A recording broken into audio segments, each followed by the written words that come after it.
And I care about the county, right? Longtime resident and the balance between staying solvent and maintaining our quality of life, why we moved here. Colleagues, do you have questions? I guess what can you bring to the board as far as diversity and it's something that we've kind of struggled with keeping people and filling it. So what do you think you could bring to that? Diversity? With your background and what you bring to the board? What would I bring to the board? Well, I'd say experience living here for 32 years is number one thing. Watching my daughter go through the district as a student and then as an employee in the school district, being a business owner here, setting up an Airbnb before the whole permit process was even in place, going through that whole thing and watching that evolve. Huge friend group here. Volunteer. I volunteered my whole life here. You know what? I really care about the county. I'm not really well versed about planning and zoning, but I think I can bone up on that, do some homework, and provide a non-biased point of view. But my main concerns are solvency versus quality of life is what I would say. Financial solvency. Great, thank you. Thank you for coming here and being willing to interview in public here in a recorded meeting. Yeah, no worries. Appreciate your volunteerism. I'm just curious because some of this was redacted in your application. I don't need your address, but can you tell me generally in the county where you live? I live on Chicago Creek Road, a mile from Idaho Springs at just right off of Skyline Drive. Okay. And you said a couple of businesses. Was it the STR? Is there another business that you? Short-term rental, and then I was the owner of the Majestic Art Gallery for 10 years. Oh, very nice. Yeah. Cool. Maybe that was while Gretchen was there. So what's your approach to it? You said that you don't have, and that's okay. Well, I'll speak for myself. I didn't have planning experience either when I got this job. So I learned. What's your approach to learning like big, complicated topics when you're going from zero to needing to make a well-informed decision? Well, I know that I need to look at first of all, the laws and regulations that are in place with zoning and planning. But then I guess it's a matter of reading and educating myself, And I don't know how much you're supposed to talk to local constituents about things like that. Maybe you're not supposed to, but I would think that you would want a little input from your neighbors, friends and neighbors. Your instincts are pretty spot on. When there's a proposal, your job is to wait to see everything all at once and not discuss it with any of your neighbors until you're in the hearing. And then hopefully your neighbors show up and they tell you. Okay, gotcha. I appreciate your instincts there. Which is tough in a small community. Yeah, but you know what? I was on the board when we got the vote for the new high school on Floyd Hill. And that was such a hotbed of controversy. And I've lived in Idaho Springs for a long time. You just learn to, you just learn how to deal with everybody's opinions and everybody's opinions count and are valid, but you need to move forward if you feel strongly about something. So. You were on the school board? No, I was not on the school board. I was on the board that voted to do the new high school on Floyd Hill that sort of pushed that through for 2 years. Oh, To do the funds. What board was that? Do you remember the name of it? Yeah, no. Oh, There were a couple different names. The first year it was something else and then we failed. The vote failed and then we started again and then it went through. On your resume, you say Imagine Committee for Better Education and Clear. Yeah, that's how it started. Okay. Rick Winter all those years ago, but then it evolved into trying to get a new structure somewhere in the county. And Floyd Hill appeared to be, we spent a lot of time trying to find good places that would be a little more centrally located, but they all had issues, and that whole thing has just totally changed now. Um, so there's kind of planning commission, kind of is, we charge the planning commission with three things. Like broadly speaking, right? It's making good recommendations on development applications. Someone owns a property, they want to do something, it needs different zoning. I want to ask you a question about each of them. Then the other one is making sure the code is good, because in that former, it's really, does this meet the code? So what the code should look like is also important. And then the last one is building master plans about every 5 years, maybe more realistically, it's been about 10 since we've updated ours, but it would be probably coming during your 10-year. And the master plan is what ultimately, ideally, is at the front end, informing what the code should look like, which informs how to respond to an application. So kind of starting at the bottom of that pile, I'm curious,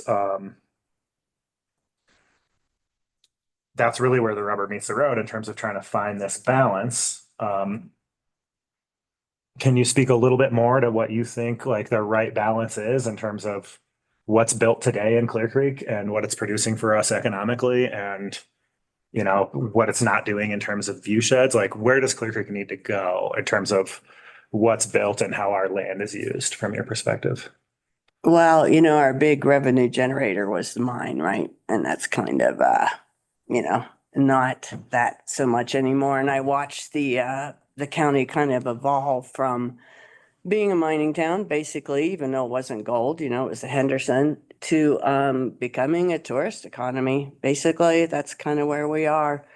And as a business owner, I was definitely on that evolution. And the best thing that happened to us during that time was believe it or not, the pandemic, when we shut down, at least in Idaho Springs, when we shut down the street and then made it into the pedestrian mall in the summer. And that really gave us that boost we needed we went through a renaissance period and retail became really viable. I'd say I still struggle with a few things, like the whole rafting thing, because I live on 103. And when when the rafting companies were allowing their employees to camp along the side of the highway, went to a lot of city council meetings about that. And finally, CDOT was who shut them down, because I think the city leaders at that point, and the police chief, Malanka, and Mike Hillman, were so afraid of losing that revenue that was being generated by that they would not step on the toes of those rafting companies. But I did a little research on that, and back then it was only $350 to get a permit to raft in Clear Creek County, and there were 17 rafting companies, and it's a service, and we don't collect taxes on that service, right? So unless they all go into Tommy Knockers and Bojo's to have a beer and lunch after the rafting experience, we don't have any. Back then either, short-term rentals were not a big deal. We didn't have any decent motels to stay in. So it was sort of why are we doing this? Why don't we think about this a little bit harder and either raise the permit or somehow do the taxes so that we can recoup some of what happens there. That's state law for the unincorporated county, and George has been working really hard on that. And Yeah, we'll yeah. keep pushing that. I see things like that and I'm like, we need to get a handle on that kind of stuff. It brings in so many people. I mean, I'm right at the confluence of Clear Creek and Chicago Creek, where they're all putting in, and I watch them put in at the park downtown, and I just think, oh, why aren't we getting some more money for that? State law. Yeah, and then the whole parking thing. I was pretty neutral about that as a business owner, the paid parking. But when I kind of found out how much money the city actually made from it the first year, because they hired a parking company to manage it, I was like, really? Is this worth the whole thing on 9 News with the last mountain town not to have paid parking? And Mike Hillman got on there and said, well, we want people to come to Idaho Springs and spend money, but we want them to leave in a timely manner. And I'm like, what are you doing? What is this? And then we made $50,000 on it the first year. I'm like, seriously? Is that worth all this? And I think it's kind of found its way.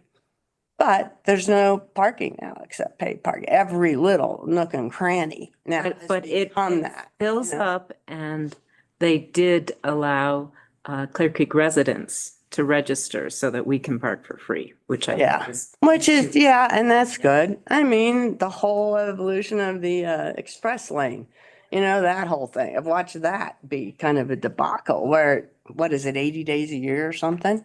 And they're coming through our county and we're charging this huge fee, or people don't use it, or we can't use it. The 911, the ambulance are what used to be all volunteers when I was here, and we serviced such a big stretch of I-70 with all these accidents. It was such a financial thing. And, we struggle. I don't know how else to say it. And I think that maybe it can be a little more well thought out. I think the events business has become a bit of a good thing. I think I can see that as being good.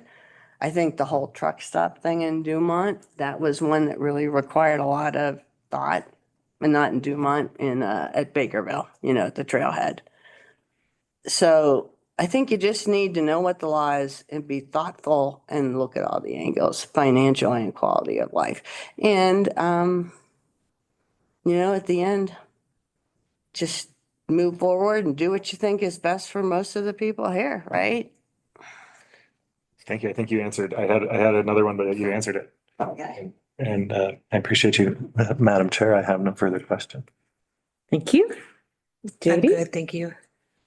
thank you very much for coming. You're welcome. You answered all of my questions too. So. All right. Take care, you guys. Thank you. Yeah. Oh, I'm sorry. I should let you know that we can't make a decision for two Meetings. two meetings. Is that the usual? No, you can you wouldn't make a decision today. You can if you want to deliberate on it, but this was just the interview. But generally speaking, we usually poll the board individually and then. Okay. So you should Okay. get something in the next 2 weeks to. Oh, yeah, it's not a big deal. I'm in Arizona for a couple weeks anyway, working, Oh. so, okay. Okay. All right, take care. Thanks for coming in.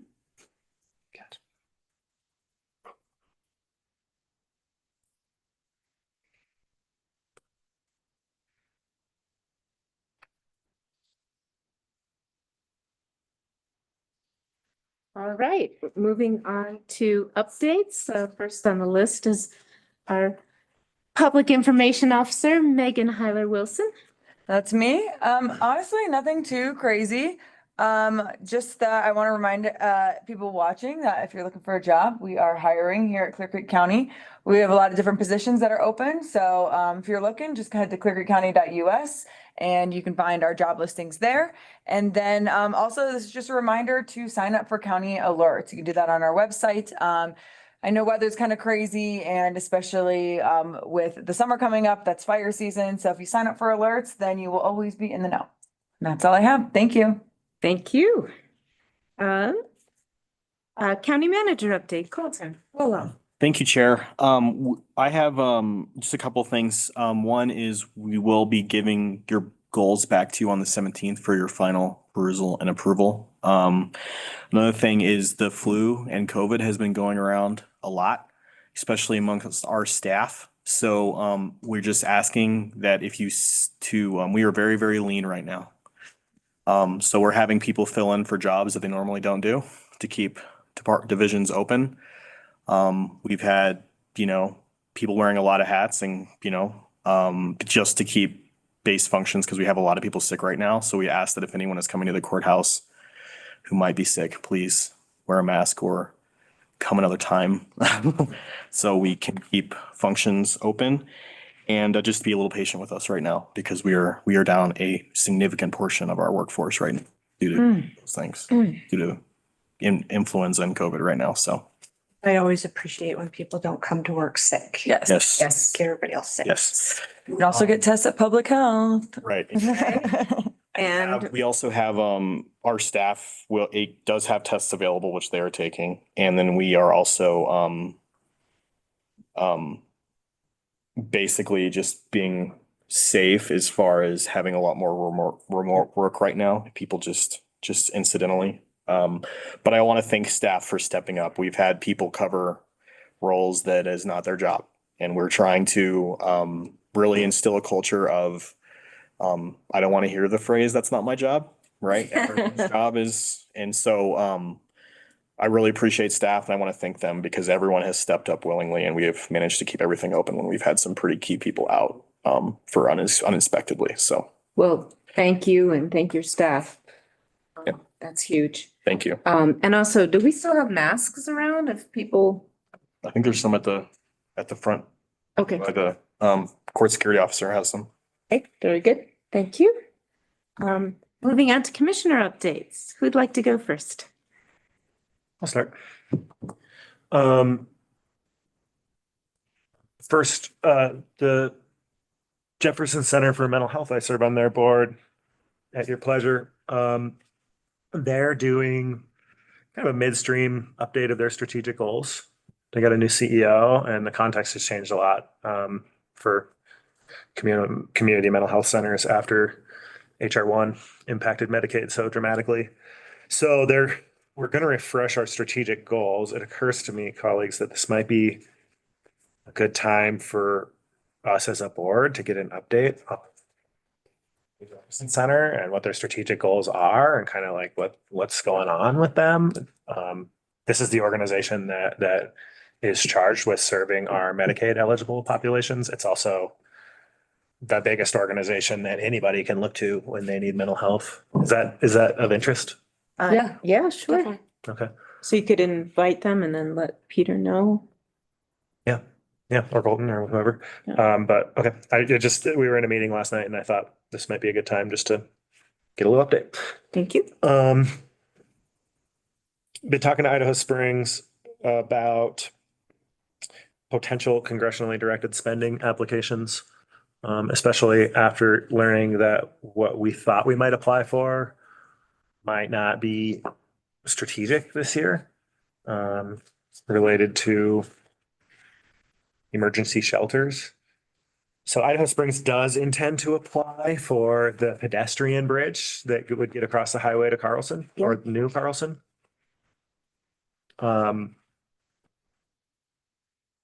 would support a letter of support. So I'm just sharing with you all that update and that I think a letter of support from us saying that project is important would go a long way. I agree. If I'm allowed to say that. Yeah, I will have it drafted, but we need to have it to Idaho Springs by the 5th, which is Thursday.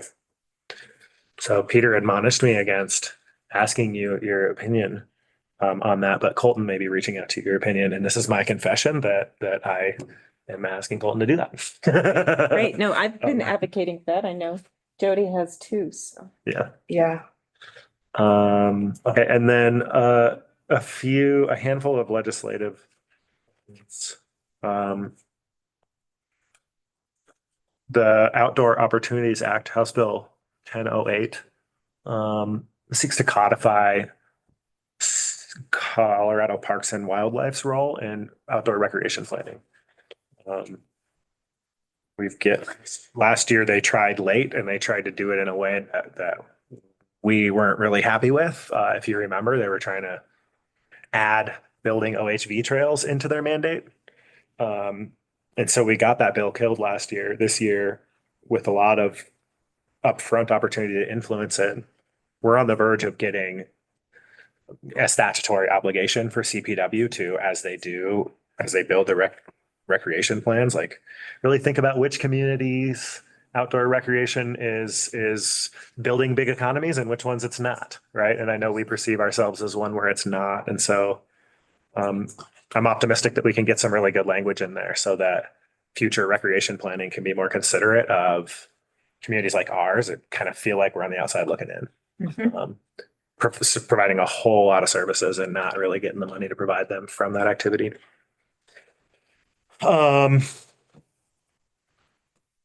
Senate Bill 070 is a bill that would require warrants. It's related to flock cameras, would require warrants to search flock data. This is just to notify you both that I testified really for myself with kind of a supportive amend. My message at a high level was, I don't own the details here. law enforcement and district attorneys do. And so please listen to them. But we do need something here. And we need something here because the status quo creates a fair amount of liability. There's no real guardrails around the use of this technology. And we need them so that we can be confident when we're doing stuff that it's not gonna get us sued. Or Um, enable a stalker to find someone. or enable, yes, bad actions. Of course, we have a lot of trust for our sheriff's office. So then, just a quick update on the Home Act. We're only narrowly affected by this, but I have had a strong opinion in this space that the Home Act is giving certain categories of landowners an easier way through zoning approvals. Schools and nonprofits that do affordable housing that own property can get an administrative review. I've consistently stated that before Polis started everything that made local governments so upset, that where developers are making price commitments and building actual true affordable housing, they should get an easier way through our process. It's a different math problem. And that's what this bill will be amended to do. And so with those amendments, I'm going to be advocating for that bill. So that's just a heads up on. Okay, that's different than HB 1001. Yes. Okay. Yes. It's the Home Act. It might be Senate Bill 1. No, I don't have the bill number. I'm sorry. It's called the Home Act.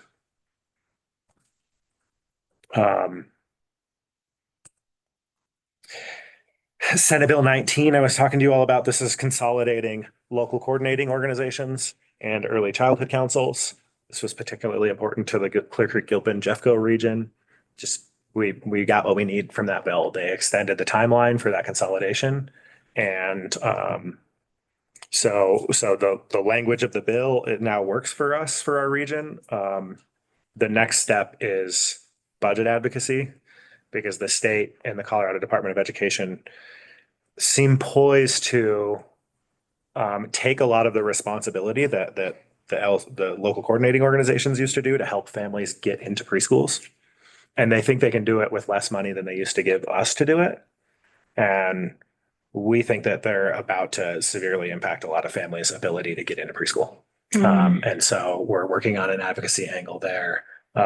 Really more important for our region, but it is a statewide issue. The reason it's more important for our region is because we have a local organization that has really leaned in and done a great job and built out. The UPK rollout has been difficult. We'll just leave it at that. Colton, you probably have that bill number. I saw your House Bill 26-1001. 1001. Okay, so yeah, thank you. It was the first House bill. Lastly,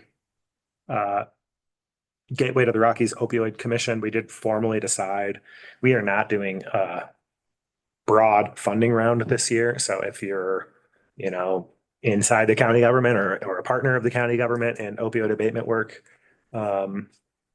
unless the state or federal governments create a funding emergency for existing service providers, you're not going to see the GROC do much more than extend existing contracts. And this will put us on a nice 2-year cycle where this year we'll do a convening of the community, get feedback on our strategic plan, figure out funding priorities. Next year, they will do a round of funding, and then we'll just alternate like that for the next, 13 years while that funding is available and ours to spend. So those are the updates I have for you. Happy to take any questions. I will go next. So we attended the economic resilience deal last week. I think it is resolved now. I'm the lead for childcare. I was on the food desert and I got switched to childcare. So kind of at the end, he asked us to do a little presentation and I did that, and it was clear, like pretty much we just need money. All the plans are in place, the building, the project. We just need the funding for that. We attended the CPP, which is with Henderson Mine, the community partners. It's kind of a typical, I think, update. There wasn't really anything new. I attended Dr. Cog for Rebecca. She had another meeting she needed to get to. And Dr. Cog did take some positions, which they did oppose for that home act that you were talking about. That group was a lot different than the other groups that I had worked with. They didn't really want to do amend. They didn't want to compromise. They were just completely against it. So we were outvoted on that. I did testify for Senate Bill 089, which is the fire mitigation, or sorry, the Recreate Wildfire Matters Interim Committee. And that one was successfully passed out of committee 5-2 with the Agricultural and Natural Resources. So I always like to go down and testify on anything that's wildfire mitigation to try to keep us safe. I attended a session on the graduated tax reform, which I think is it's kind of getting more legs. It's possible we'll see that on the ballot this fall. So that's going to be interesting. It's kind of time to re-look at stuff like that statewide instead of us keep going to our voters and asking for these little bits of money. Alexis and I attended the NOCO Places Unauthorized Trail, and this is going to be a change for Clear Creek because we're going to be bringing up ambassadors to come into our area to help remediate some of these trails that were made, clean them up, maybe fix some of the trails. And then the ambassadors will also be used for educational purposes. So we're looking into some hot spots to send them. And then I have NOCO this Friday. We're going to go over that. So if staff has any final things, questions or whatever, which would probably be more like Logan and Alexis. And I'm hoping Alexis will be able to attend. That's pretty much it for that. I did see a thing, which is crazy, but there's a bunch of talk in Evergreen that they heard hummingbirds. Oh, My bats are out. So that is scary. 2 months early. That is very scary. So just to let people know. My daffodils are blooming. Yeah, we had crocus blooming. My aspens are budding. Yeah. So I don't know what this all means, but So just because we didn't get a winter doesn't mean we can't be excited for fall spring. Well, No. I will say the bug biomass it's up. great. So that's it for me. Thank you. Quick question. This might be a Peter question. No, I think it is. This board can take positions on ballot measures, correct? Statewide Yes. ballot measures? Yeah. Okay. Then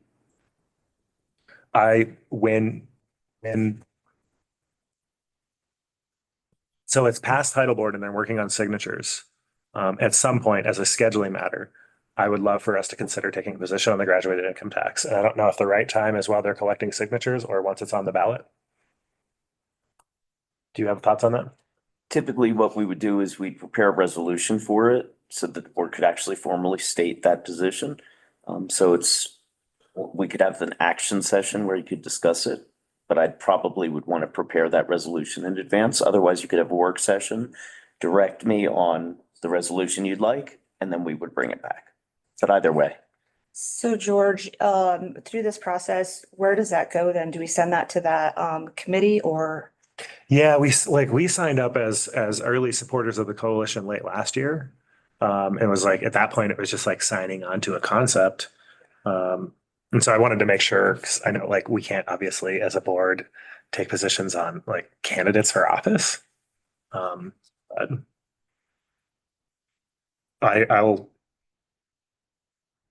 I think the open question is timing.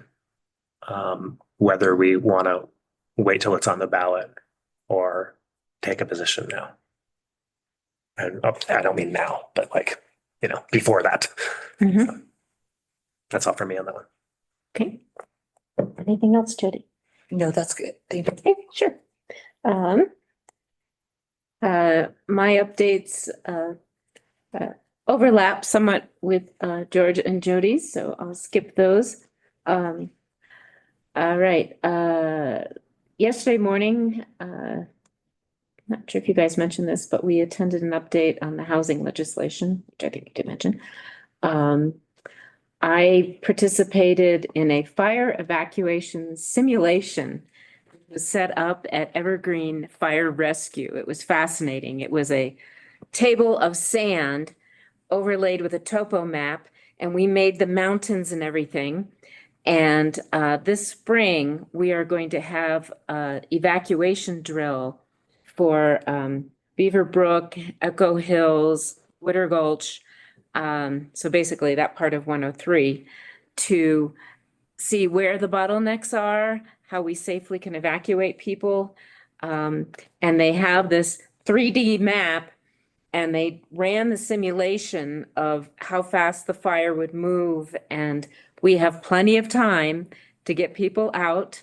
But people have to take it seriously. They really have to, if you get a fire evacuation notice, please evacuate, because that allows the fire equipment, firefighters to get in and work the fire. But anyway, it was fascinating. They let it run without any intervention, just to see what the computer simulation says. And it does take, several hours to get to homes. We had it start the backside of what's that? It's Santa Fe. might have been. There's another one over there too. But anyway, it would run toward Evergreen. And it was fascinating. I mean, I was really pleased to see the technology that our fire department has to run these simulations. And so this one in May is being very well planned. So if you get invited to participate, I certainly hope you will, because it will be good for all of us to know how long it takes for everyone in our neighborhoods to, or at least a significant number of us to evacuate, and good for the fire department to understand, and the sheriff. And it's a joint effort between Evergreen Fire, Clear Creek Fire Authority, Clear Creek Sheriff, Jeffco Sheriff, and it will give us a lot of information to keep us all safe. So that was cool. I also participated in the Clear Creek Regional Housing Authority meeting last night. We interviewed prospective law firms to advise us, and prospective executive directors. And we feel good about our choices. And those will be, we'll have a final interview and then make a final decision, but the ones we brought in were very good. So we all participated in the Economic Development Council meetings, and I have an upcoming meeting with the sheriff this week. So those are my updates. Thank you. Thank you. Moving on to the Board of County Commissioners will now serve as your local liquor license authority and have a public hearing on consideration of approval of a bed and breakfast liquor permit for Santa Yoder doing business as a Silver Lake Lodge. Do we have her here? Yes, I see that Ms. Yoder is online. If you could bring her over. I will endeavor to do this well, since Nanette is watching me, but is not wanting to be seen on camera because she's quite sniffly. This is a public hearing. Everything, all the information relating to this is in the packet. Ms. Yoder is seeking a bed and breakfast permit rather. This was originally at the Silver Lake Lodge. There already was a bed and breakfast permit. However, the former owners are relinquishing that bed and breakfast license and to allow Ms. Yoder to get it herself I keep on saying license, but I mean permit. And so we have done all the necessary requirements. We sent it out for referrals from the various entities that we seek, our internal agencies as well as external. Nobody opposes this. They support this license. Staff recommends the approval. Because this does require a public hearing, I invite the chair to invite Ms. Yoder to make any comments she would like and also invite any public comment. Mhm. And then I would respectfully request a motion to approve the permit. Okay, Ms. Yoder, would you like to make any statements regarding your permit application? Yes, hi everyone. Thank you for having me today and thanks for your time.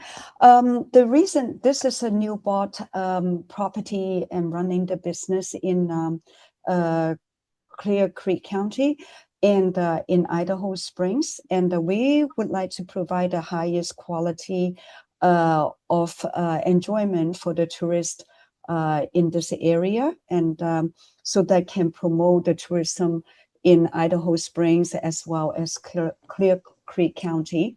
And hopefully we will generate some revenue for the city and the county as well. And we are looking forward for a long-term relationship here. And if you have any questions, then feel free to ask me. Thank you. Mm-hmm. Colleagues, any questions? Yes, I do have one question. It's related to, I think, like the readiness for occupancy, as I think the criteria is probably related to. Is this the property? And this question is for you, Peter, because you have the history here. Mhm. Is this the property that, in order to meet its parking requirements, enters into an agreement with the county? I don't believe this is the one. You know, that this is the parking lot one that we're dealing with Silver Lake Lodge. I'm not sure of where Silver Lake Lodge is. Well, actually, let me then put that question to the applicant. You probably know your property better than we do. Do you own outright the property, adequate property to meet your parking requirements, or are you in a lease with the county for that? It was leased actually from the previous owner, and we are actually expanding. We are actually trying to build a driveway, and it's in the building plan, and actually the drawing is already established, and I believe the contractor already spoke to the building permit department, and is ready to submit the driveway plan. Yes, Commissioner Marlin, Madam Chair. What was done here was, we changed the requirement, decided that these two, both the driveway permit and the license could not be tied together in terms of approval. And that is why you don't actually see a mention of it here. Thanks to Nanette for chiming in. But now this does rekindle my memory on this one. So that is not going to be an issue because they are seeking the proper permits now for a driveway permit. But currently it's meeting that requirement because of a lease. Yes. And that lease is also not what we're on the record to discuss here. Colleagues, so that you have the full context, the reason I brought that up is because when these parking leases have come up in the past, I've wanted to make sure that the county is charging market rate for those parking spaces. So that's the context, and I'm satisfied that the question has been answered. And I have no further question. I support the application. Thank you. Mm-hmm. Jody? I do not have any questions. I don't have any questions. So Peter gave me the next steps and I've promptly forgotten them. Just public comment, if anybody else has any comment. Of course, thank you. Anyone here for public comment or online? Not seeing any hands raised. Okay, I'll close public comment. And then just a motion from one of the other commissioners. I would like to make a motion for the approval of the bed and breakfast liquor permit for Serena Yoder, also known for Silver Lakes Lodge. Second. All in favor? Aye. Aye. Hi. Thank you. Thank you for coming. Sure, thanks. All right. Moving on to the Board of County Commissioners action sessions. We have just a few items on the consent agenda. And these are all good. None of them are being pulled. Yes, I would like to pull an item from the consent agenda. Thank you. I would like to pull item E.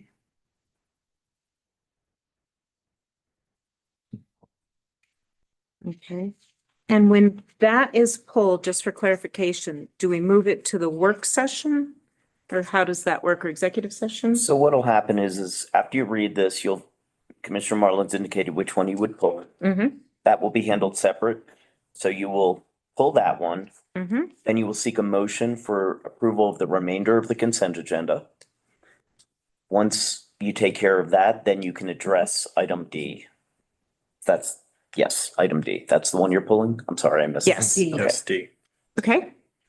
Thank you, Peter. Thank you, George. All right, so consent agenda includes consideration of approval of warrant register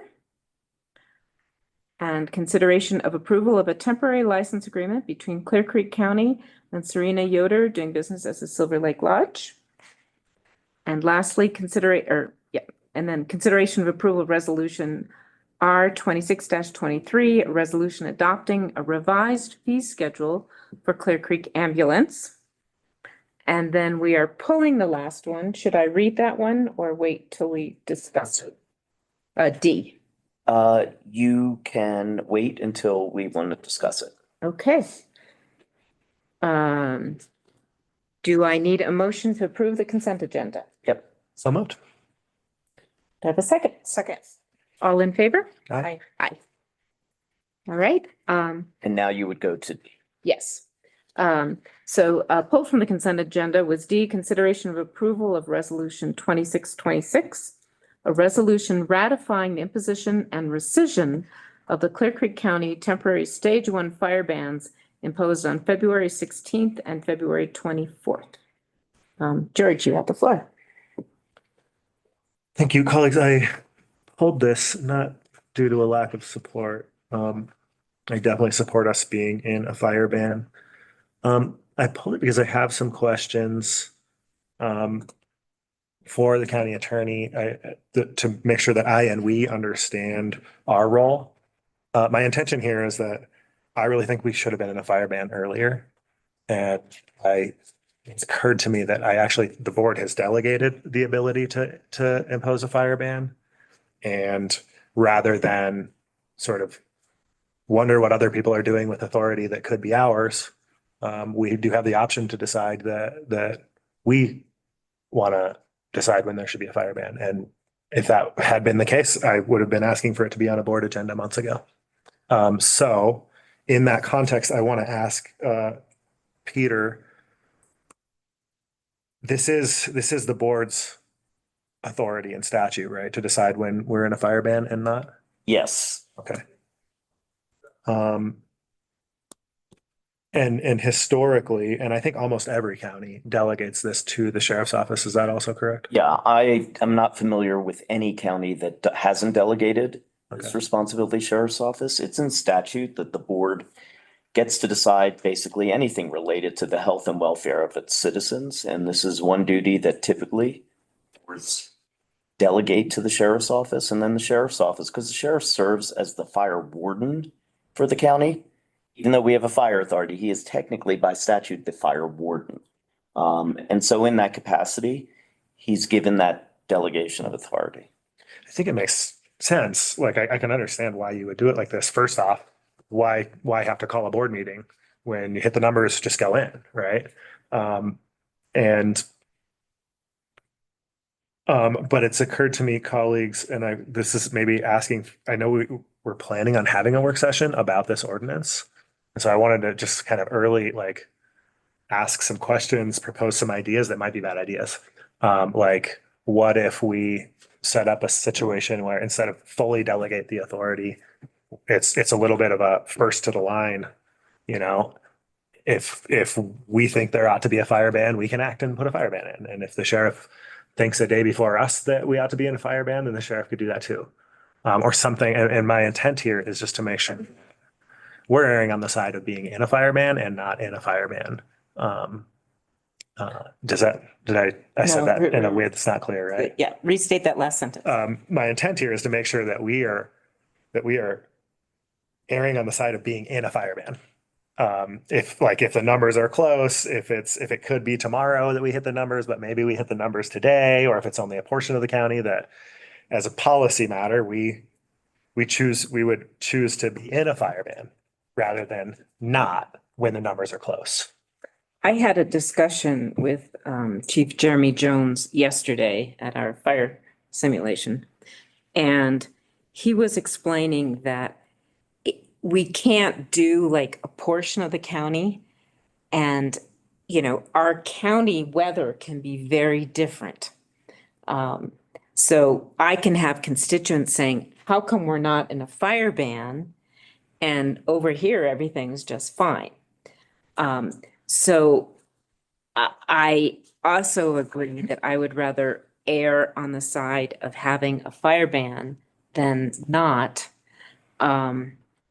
So I was kind of pushing Jeremy saying, well, what if it's really dangerous in one part of the county, but not another? So it doesn't meet the, I think right now he's tying it, or you all are tying it to, I'm sorry, for the purpose of the audience online, we have Sheriff Ron Thornton in the room, so I keep looking over at him. But I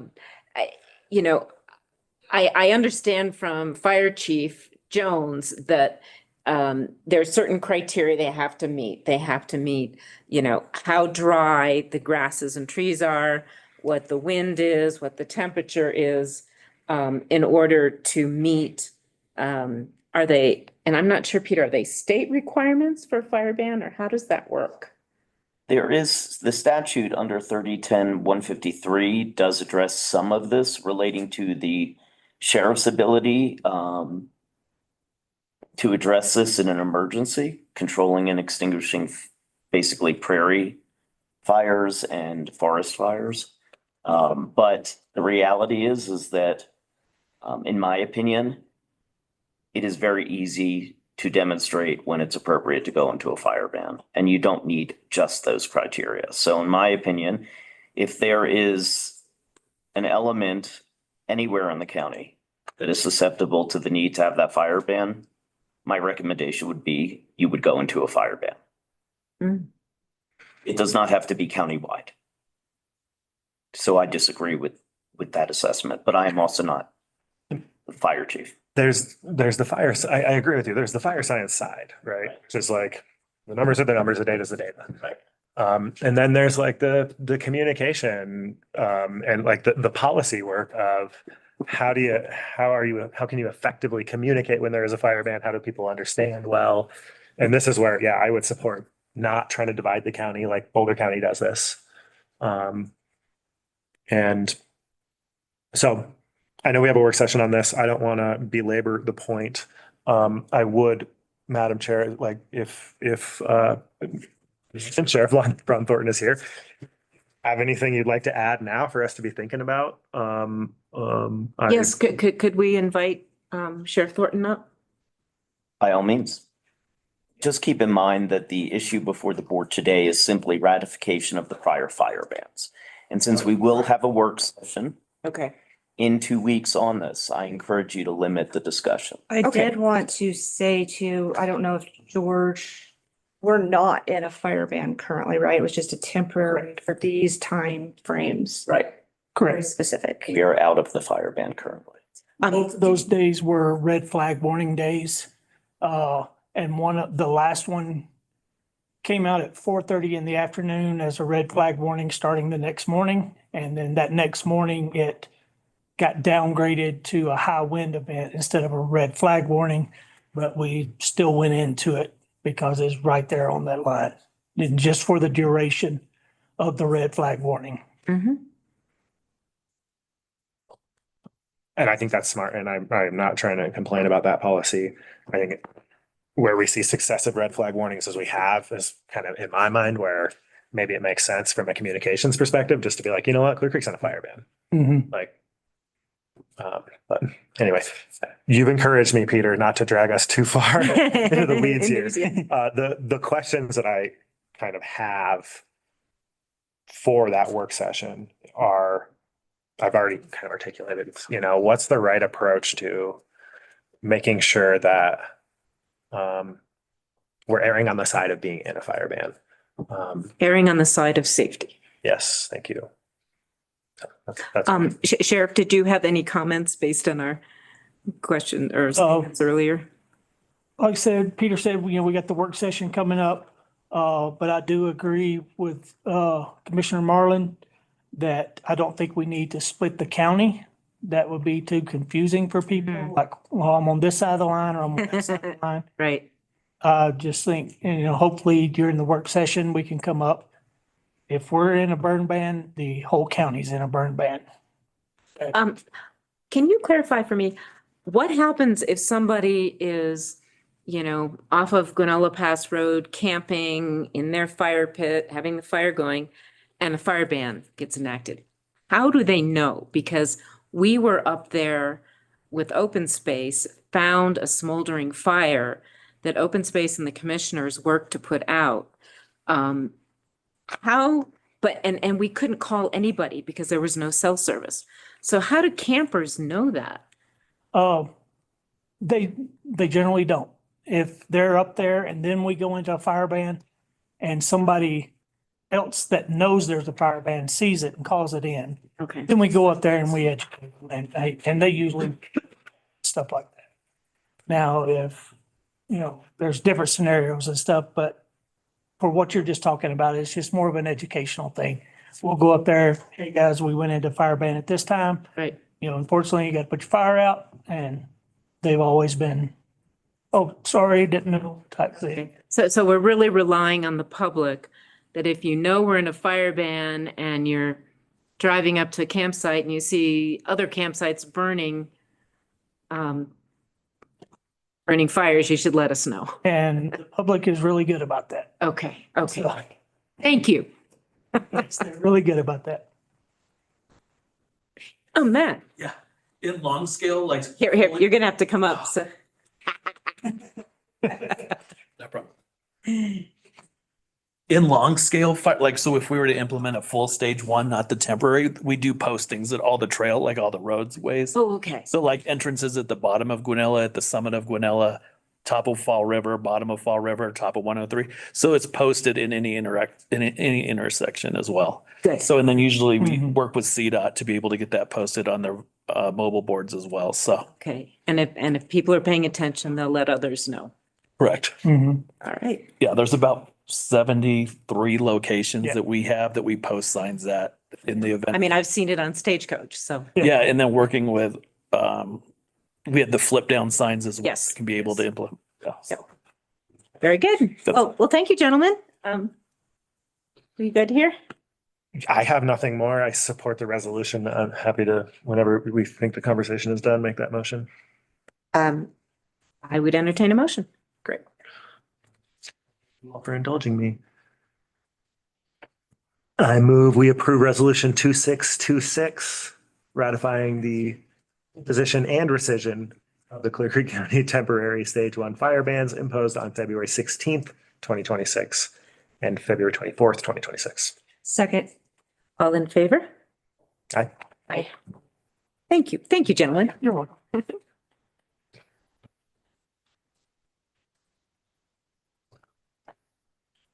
Okay. We are going to go on a 10-minute break. Does that work for everybody? Yes.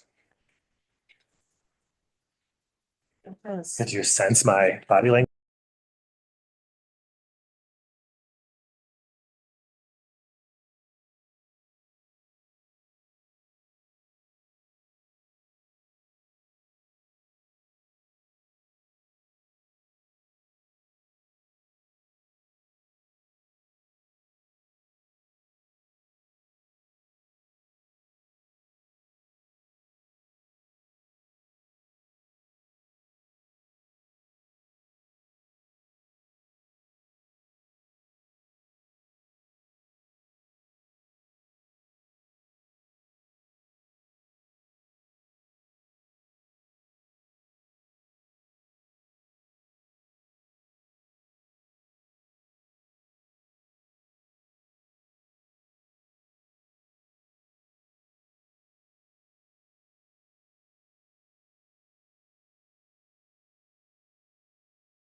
Board of County Commissioners is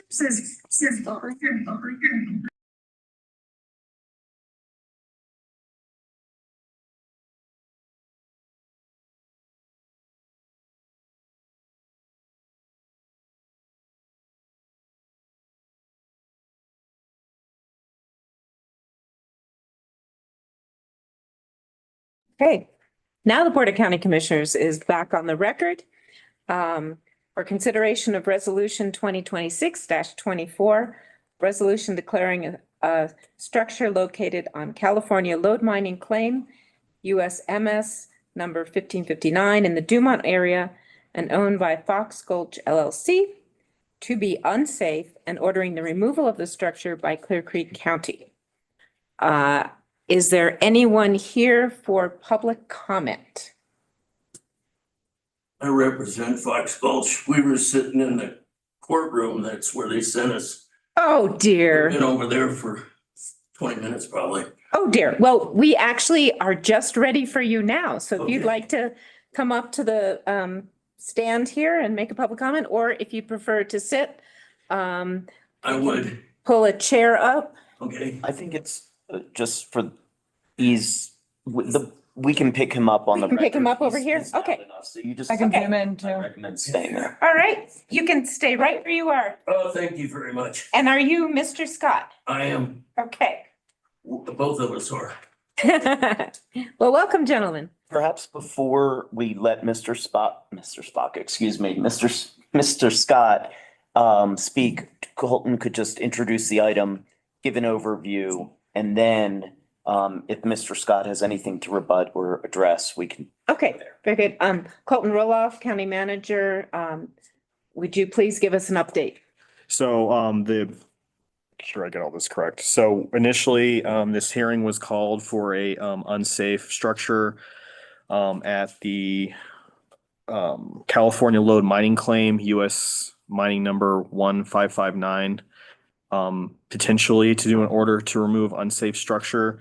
The structure was posted by staff, as the following, for the duration as required by statute. However, on a site inspection this morning, we found that the structure has been removed. Oh, So we will no longer be seeking an order for removal of the structure. And we have, can you promote me? I can. Yes, I'm sorry. I can show the pictures. There you go. And while Colton is doing that, just to give the board a little background, the board has this authority under the building code to actually make a determination on an unsafe structure based on the nature of it being unsafe and the threat to public safety. This is something that you have that direct authority versus something that, for example, we would have to go to court on or go through the typical code enforcement violation process. thank you. So these are from this morning. Give it a sec. It should be, there we go. There's no structure here on the site. And that pile of wood, was that the old, from the old structure there on the right? Can't say. I believe if you should, the first photo in the slides, so I think that this is looking at directly at where the structure was. And so Kind of see the old floor. I think that's potentially the old floor, but you can see there's some tarp. And I believe that the wood you're seeing is likely from the structure, but unclear. So that's the case as of this morning. So, but I do believe the commission has some, they still would like to have a conversation. So at that point, let's, that's really all I have. No problem. We've all done that. Hello? Yeah, I'm in court right now.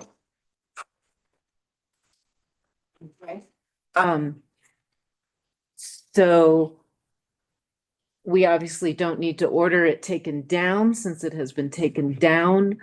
Can we order it not to be rebuilt? So that's not written within our code, but I think that that is an appropriate topic of discussion for Mr. Scott, as well as the removal of the junk and securing the site. I think, what the county's concerned with as an enforcement matter is ensuring that we don't have more unsafe structures being built on the site. The materials are all still there. And then there's also the existing junk violation that the county's pursuing as an enforcement matter separately too. So I think it's appropriate to ask Mr. Scott what his intentions are with cleaning that up and then how he might secure the site. Okay, thank you. Are we ready for Mr. Scott's statement? Here, take this up to him. Colton, can you stop sharing when you get a sec? Yeah. I sent this email yesterday a couple of times. And I have no intentions of disobeying any county ordinances or whatever. I've owned this property since the 80s. And I've been a resident since 68 up here. I was in the building business. I created Fox Gulch subdivision. I'm very well aware that you don't mess with the county. And I have no intentions of doing so. I didn't know who did this. I didn't know, I didn't have a good grasp on the maintenance of the property. I have since taken steps to make sure that we don't have any squatters. I do believe that there was absolutely nobody ever living in this place. I do think that they were using it intermittently without my permission. And I've addressed a lot of this in my correspondence there, which I think covers my future intentions. Will supervise the property a lot better. My son has access to that, and I will, nobody else will be allowed to enter the property. But like I said, this was done completely without my knowledge. I was trying my best to cooperate with John Butcher's requests. I think that the correspondence between he and I will attest to that. And like I said, I'm gonna try to prevent any further encroachment on my property by people unknown to me. I've had several people that have gone up there and I found out they were camping out there or whatever. And we put an end to that to the most part, but I wasn't aware of any of this. The last time I knew was when I sent pictures to Mr. Butcher about our cleanup process. And at that time, there was no structure there. And then I was informed that there was a structure. And I thought I put a stop to it, but apparently I didn't. And then the next time I knew about it is when I was served a notice of violation, and I took immediate steps to cure the problem. I love these mountains as much as anybody, and I surely don't want to trash them out. I do own quite a bit of property right there in the same area. This isn't my only holdings. It's a pretty big parcel, actually. And this is the only one that I have noticed any kind of a violation. And like I said, I'm totally aware of the code and building requirements and all of that. I've been in the business since the 70s up here in this county, so. Thank you. Colleagues, do you have any questions? Yes. Is it appropriate for me to ask a question of Mr. Scott? Looking at your letter, and thank you for your response here. I have kind of one outstanding question, which is today is the property. It seems like perhaps people, not you, have become. I'm having trouble. Sorry. It seems like folks might be accustomed to entering your property without your permission or without your consent or knowledge. Especially Sue Graham. Have you taken steps to prevent that, or is there any like physical? We have a gate Okay. installed at the property line, and there's also no trespassing signs that are dispersed on any trail encroachment that we know about. And the only person that I'm aware of that goes there without permission is the one that basically turned us in. Sue Grin, she's an adjoining neighbor, which I don't have a problem with that. I would have hoped she would have called me up first, but nonetheless, be it as it may, she's the only one right now that I know of that goes there without permission. And the only other people that would be there would be in attendance with my son. Otherwise, nobody's allowed up there. And so your son sitting here today Yes. is the only person that has permission to enter your property? Right. He's basically a caretaker per se, as far as the activities that transpire up there. Jody, do you have any questions? When you say that you had the no trespassing signs, are those just recently posted or were those? No, they've been there There's no, just at the gate. just at the gate. Okay. Apparently, the no trespassing signs are just at the gate, but they've been up there for a year, Yeah, that one. 6 months to a year. That one. Huh? That one at the gate, yeah. I never got any other ones. But there's a gate there, right? Kathy, you've Yes. been on site. I have not. Oh, okay. So, but John Butcher has, and he reported to you, or also reported to Colton. Wasn't there a gentleman on site at one point when they were up there, or am I thinking of different? So I don't believe that they have encountered anybody up there. I think that the neighbor's property connects to this one, and so it's the structure I think is visible from her property. She No, reported that it's not. I have to correct you. She has to be on our property to see it. she reported that she could see smoke coming out of the chimney, and that a generator is running. There were dogs up there, and so I think that was why we thought someone was living in the structure, and then also because it exists, it has a wood stove. Construction was ongoing. Things were accumulating, things you might need to stay in that structure, propane tanks, maybe a heater that had been installed, the wood stove inside, et cetera. So you had a aggressive squatter. Well, I never encountered them. But apparently there was somebody up there. I mean, I even saw in one of the pictures that was submitted to me on the violation notice, they had a mattress on top using it for a roof section. And, totally none of that was my doing, or even I would have never allowed anything like that. I just spent hundreds of dollars getting all the junk taken off of that property at the dump. I certainly wouldn't have encouraged anybody to add more junk, literally hundreds of dollars at the county dump. We haul loads and loads. If you check with Mr. Butcher, isn't here, is he? No. No. He's not. I think he would attest to my cooperative efforts with him, and the correspondence between he and I are self-explanatory, whereas he tells me that I did a pretty marvelous job of picking up and everything. And then the next thing I know is this violation here. So once again, I intend to we'll reestablish some no trespassing signs, but I intend to monitor the property more closely. And under no circumstances is it either my or my son's intentions to obstruct or violate any kind of building ordinances or codes. I have some more questions whenever we're ready, but it seems like you had something. You go ahead and my comments can wait till after your questions. Okay. I'm looking at the county roadmap. Grateful our public works director is here. Looking at the county road list, this parcel appears to have a road going through it.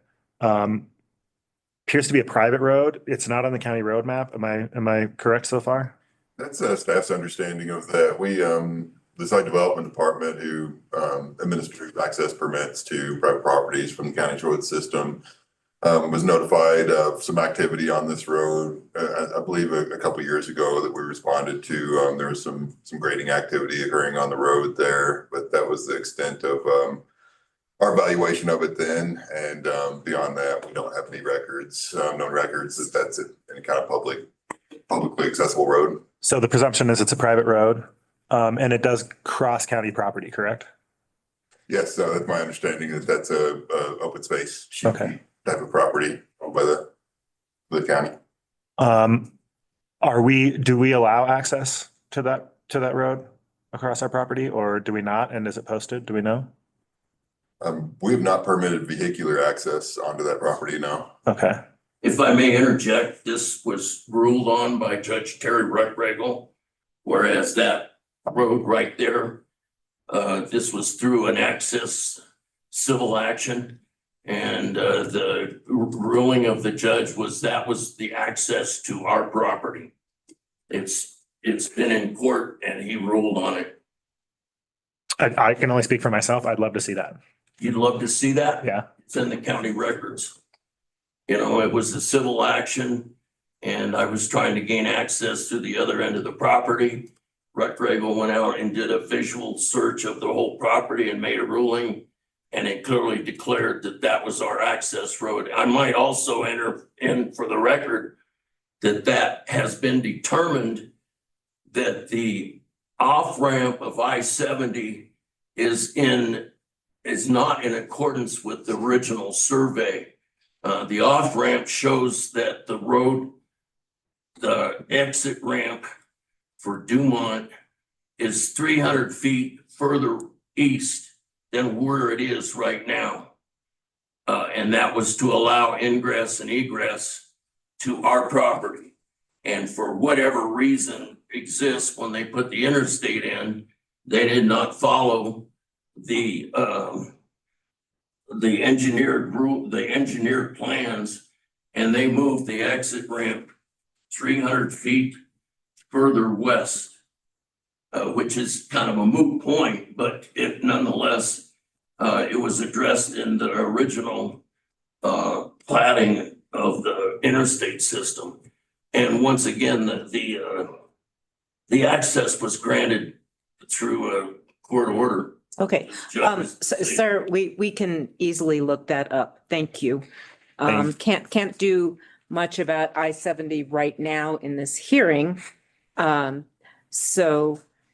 Staff, do we have any other comments? Yes. Might also add just one other thing that my attorney, who was part of this corporation at the time, who's now a federal judge, had addressed this issue with the State Highway Department, and they were in agreement with the error that had been made, and that's kind of where it was left. Okay, thank you. Madam Chair, Turn this damn thing on. the reason for this line of inquiry is I believe that it's not just the demolition, but the removal of the alleged unsafe structure. So I wanted to ascertain that there is access to remove those materials. And I do believe that part of what the board was being asked to do is compel the removal of those materials. Am I misunderstanding this? That is true, but based on the existence of an unsafe structure.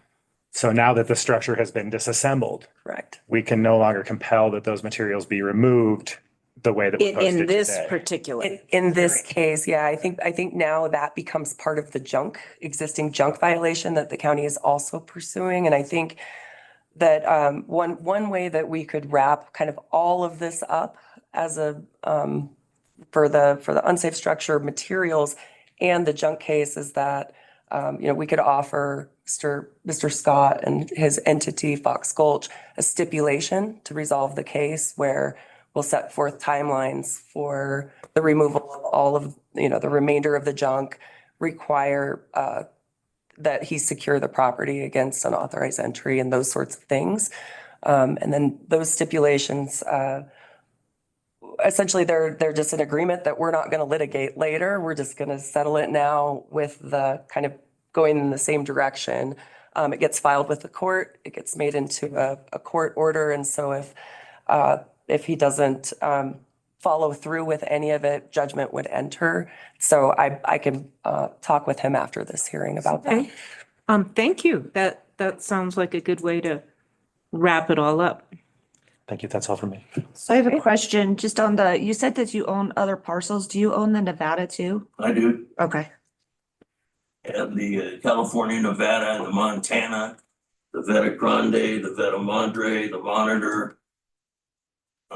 And there was a bunch of lots that were all zoned in a subdivision exemption that I did that somehow somebody has stolen from me. I don't know how it happened, but there's lots 6 through 12 that have changed hands somehow unbeknownst to me, that I never deeded to anybody else, but somebody else apparently owns that.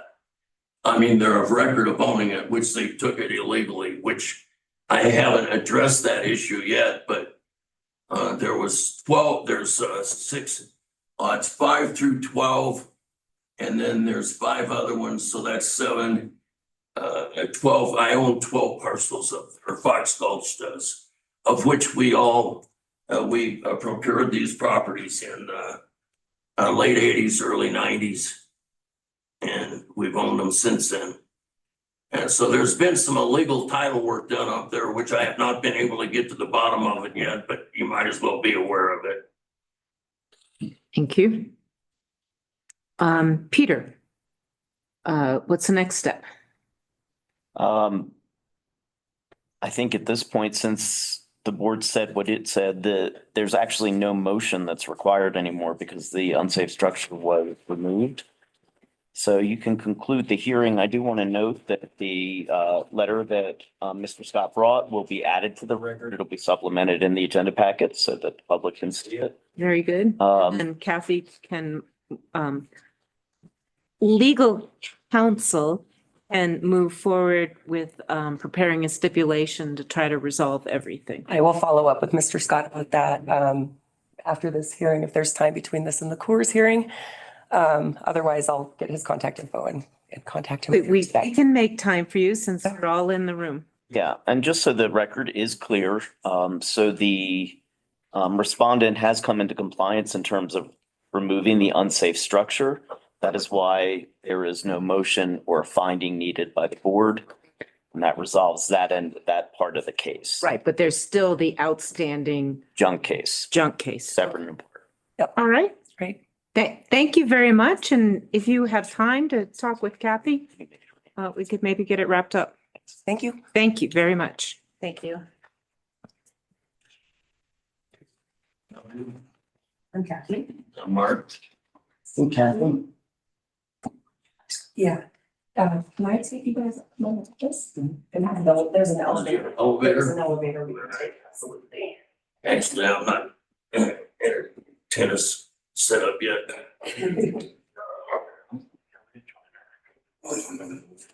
Go ahead. They're fine. Yeah, I'll bring up the you're rear. welcome to. I mean, I would not be.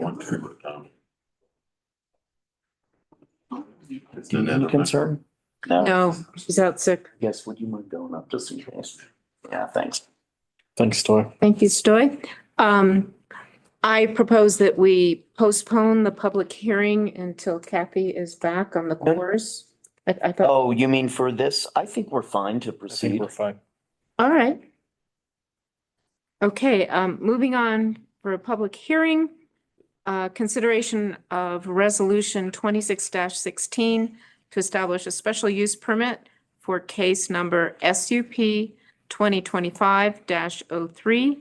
The course parking lot for Mike Soshi, Clear Creek Development LLC on behalf of Williams Fork Valley Ranch LLC in the St. Mary's area.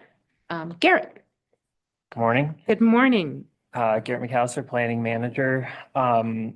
So I just actually got off the phone with the applicant as I was coming up here, and they are still unsure the direction they want to go with this project. We had a pretty lengthy meeting on Friday between internal staff, Stoy and Kathy and myself, and the applicant and the applicant's representatives and the property owner. Just sort of working through some of the issues, particularly some of the conditions, and discussing some potential alternatives, approaches for the site. So at this point, I think staff and the applicant is comfortable with this. Is just going to recommend continuing this until a date uncertain, and we'll renotice when the time comes. All right. do we need a motion to continue? Yes. Colleagues? Quick question. Did I hear you right? Did you say a date uncertain? Mhm. Okay. So the proper motion would be just to continue. Yeah, I that's move. correct. So once again, the hearing was opened again, reopened. Now you're going to move to continue to a date to be determined. We will likely end up posting this again in the paper and doing the proper publications since we're not having a set time.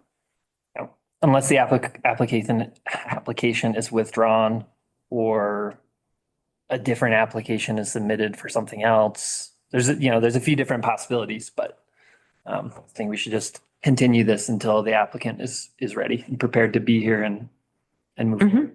Yep. Per staff recommendation, do I have a motion? I will make a motion to continue this hearing to a further date for resolution R 2616 to establish a special permit for case number SUP 2025-03 Coors parking lot for Mike Susi, Creek Development LLC on behalf of Williams Fork Valley Ranch LLC in the St. Mary's area. Second. All in favor? Aye. Aye. Aye. Motion passes. Moving on, So, Chair, if I could, yes.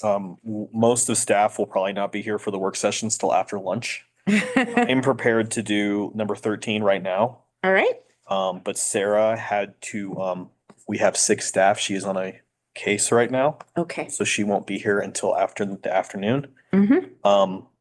And so, Do the work session, then go to executive session? David isn't training until at least after lunch. Okay. too. So we can do that, or we can do the executive sessions right now. Why don't we do 13 and then move to executive session 16 and see how we're doing until we need to break for lunch? Okay.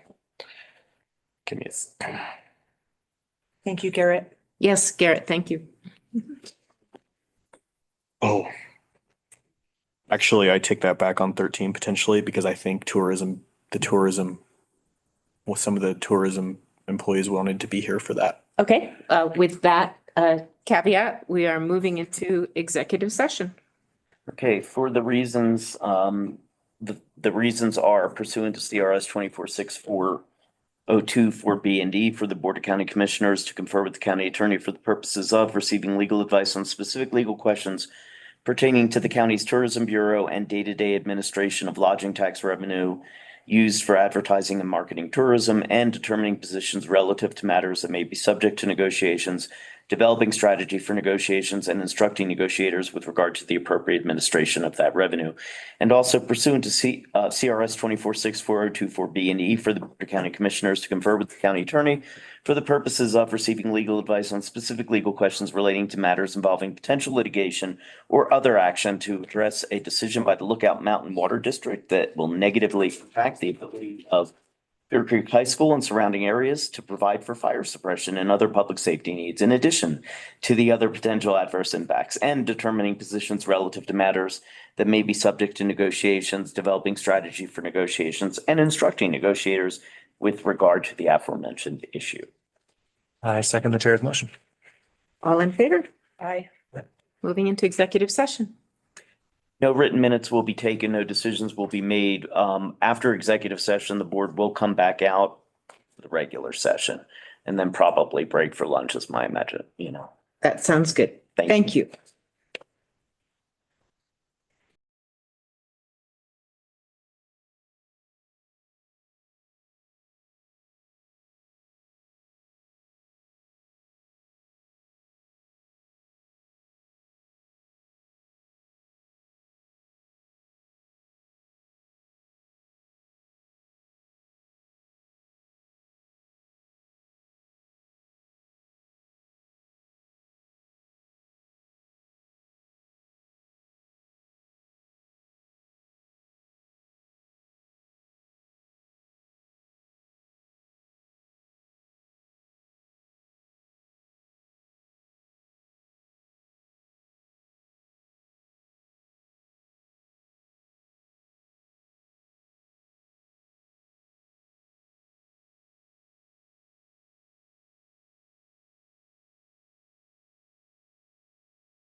Board of Clear Creek County Commissioners is now back in session after our executive session, during which no minutes were taken and no decisions were made.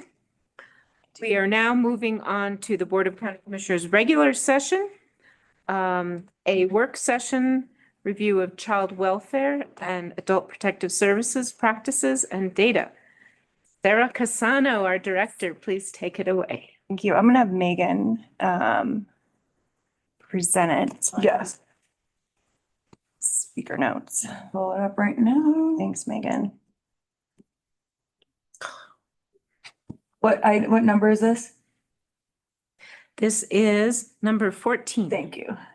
So I can know where to find it. Got it.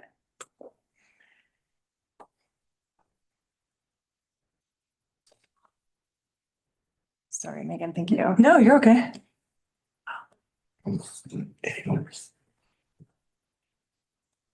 There we go. Read. Perfect. You can go to the next one. So annoying. Thanks, Megan. Okay. So I thought we could just start by looking at how people can make a report to either child welfare or adult protective services. It gets a little confusing because the hotline obviously says, Colorado 4 kids or CO 4 kids, but it's also the APS reporting hotline. So I like this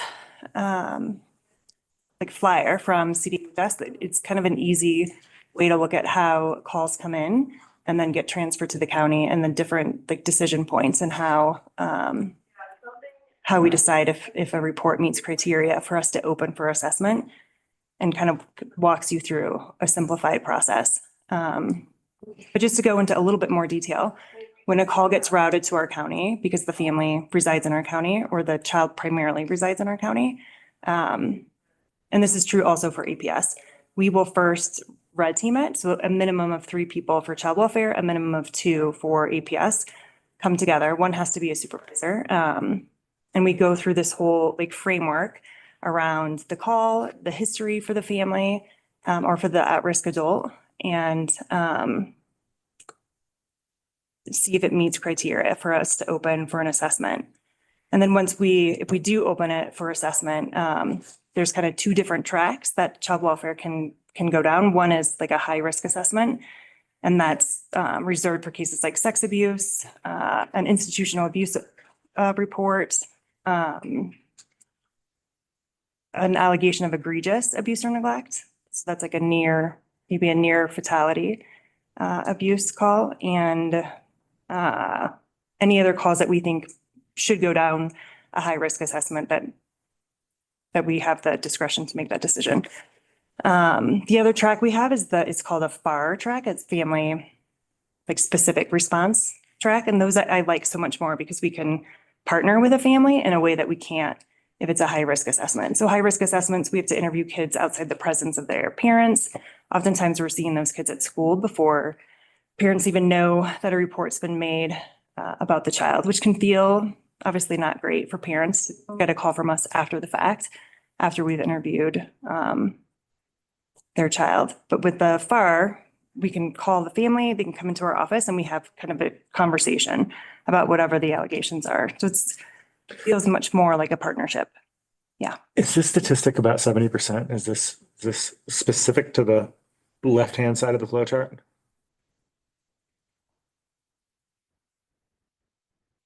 Yes, of the ones that get opened. And that's a So that's statewide. on the right-hand side, the ones that get open. Okay. Yeah. But you're saying the right-hand side? I was curious, but actually logic would dictate that it would be the right-hand side because nobody on the left-hand side is leaving the home, right? So I am looking at it the 70% is the calls that we've opened for. Okay. Yeah. Thank you. And you'll see that our data is we've had 0 kids enter out of home placement this year in Clear Creek County. So 0% of the calls that came in to Clear Creek resulted in an out of home placement. I heard at home placement, out of home. Out of home, yeah. So that's just a nice flow chart that if ever you wanted to refer to how calls come in and how decisions are made. It's very similar with APS, except that there's two of us that are assessing the report, whether or not it meets criteria to open. And there's no different tracks on how we investigate the call. We always have to go to the home of the at-risk adult without first calling and scheduling. So that can be upsetting, as I'm sure you can imagine, for an adult to have us show up at the home and unannounced and talk about a referral that came in, but that's what we're required to do. Mm. Yeah. Can you go to the next one, Megan? So just looking at the time period from January 2025 to December 2025, so that year, there were 104 reports made specific to families and children in Clear Creek County. 46 of those were screened out, so it didn't meet criteria for us to open an assessment. And 58 were, or 6 were screened in, 58 were screened out. And this data all comes from this site called ROM. There's a link to it. There's a public facing part of that, of ROM, where anyone can go in and look up data for human services. For people that work for human services and have access to our state database called Trails, we can go in and see things in much more detail than the public can. So we can kind of drill down into numbers and see family specific information. But for the public, if ever you're hearing things about our department, like maybe we have kids in foster care and that our department maybe isn't being honest about that, you can always refer back to ROM, this public facing website, and see for yourselves like what our numbers look like. Mhm. So it's a great kind of resource. The state average for screened in reports is 26%.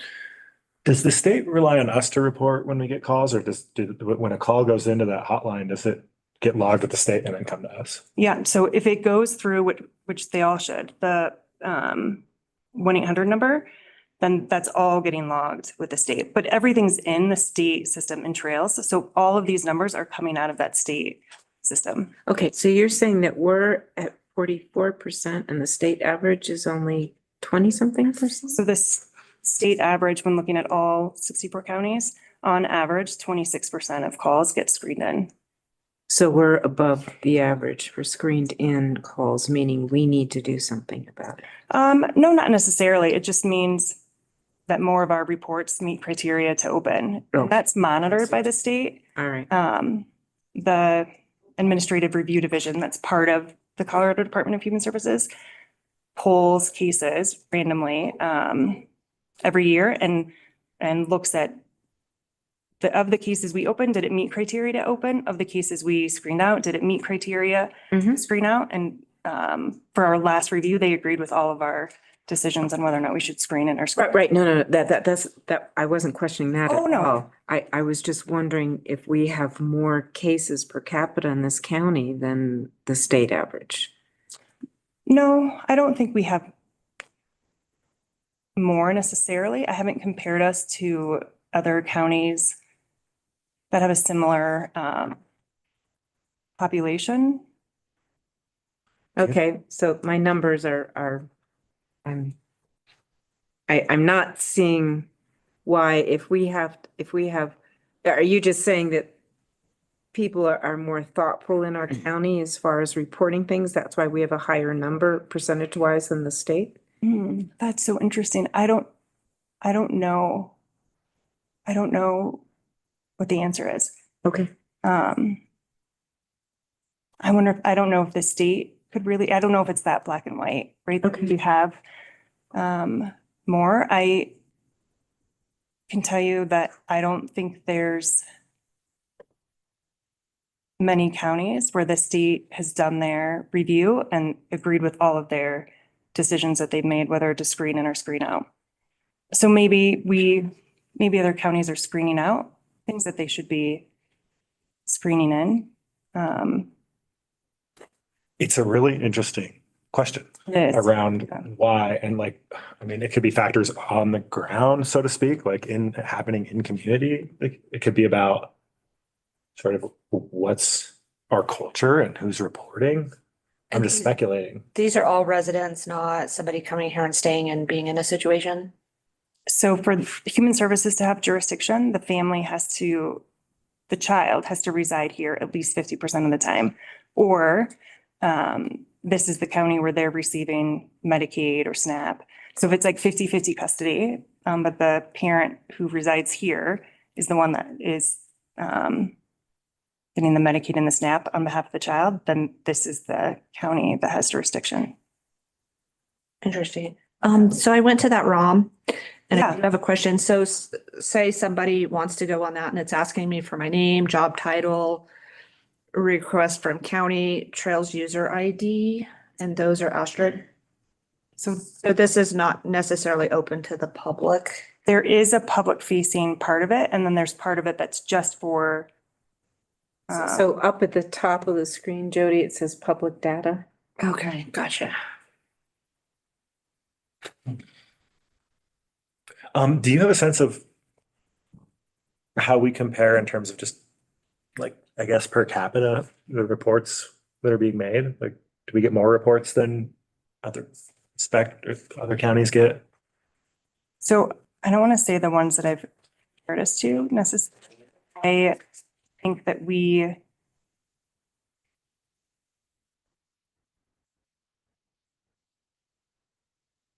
do a really good job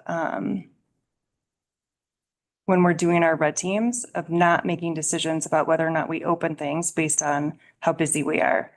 So we try to have this constant mantra that if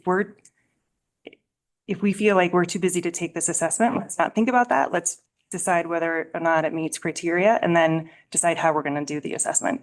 Maybe we're going to have to ask another county. Maybe our supervisor is going to have to take it, but that can't come into why we open or don't open. But I don't know if that really accounts for the difference in 22%.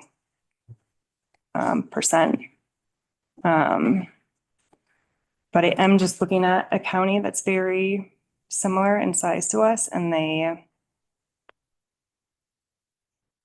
screen out like 57% of their reports. So. Which is right where we're at. Yeah. Maybe this is a urban rural thing. Maybe. I mean, it's so much of the analysis at the state level is the Big 10 counties and then the rest of us. And I think that's because trends can be like very different, come in and out of the urban area. Am I misspeaking? No, I think I would agree with that. I'm just looking at a bigger county now and they screened out 67% of their reports. It could be a bandwidth thing too, is that you're willing to take on more than maybe a larger county can or something? I think we just try to be really conscious of why we're making the decisions we're making. And it can never be about workload. It can't. We'll figure that piece out later, but first we have to figure out whether or not we should be opening it. Per capita makes nice sense. And I'm curious if you think I'm right here. Like per capita, we are much more well-staffed in child protective services than the big metro counties, right? I feel comfortable where we are now that we have the third, and we're still hiring for the third caseworker because we lost somebody. But when we just had two, I would not have felt that was the case for all of those years that we only had approval for two. The state's workload study that they did, I think 2 years ago, it was recommended that we have 3 caseworkers and a case aide and a supervisor. So according to the workload study, we maybe should have a case aide. But I think we're good where we're at.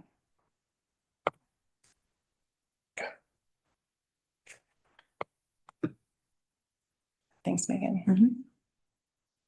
I can get it to cooperate. Is this a different slide? Okay. Oh, yeah.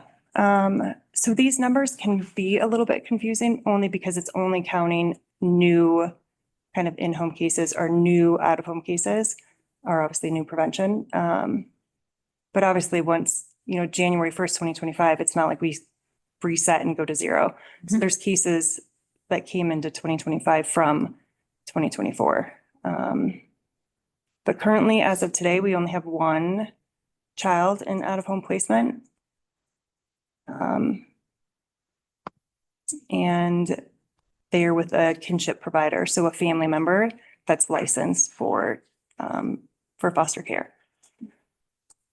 So that one placement, without obviously talking too much about confidentiality kind of things, it could be that that one placement is left over from 2024, or it could be that we opened it after, like during 2026. What do you mean 2025? Sorry, at the start of 2026. Yeah, after 2025.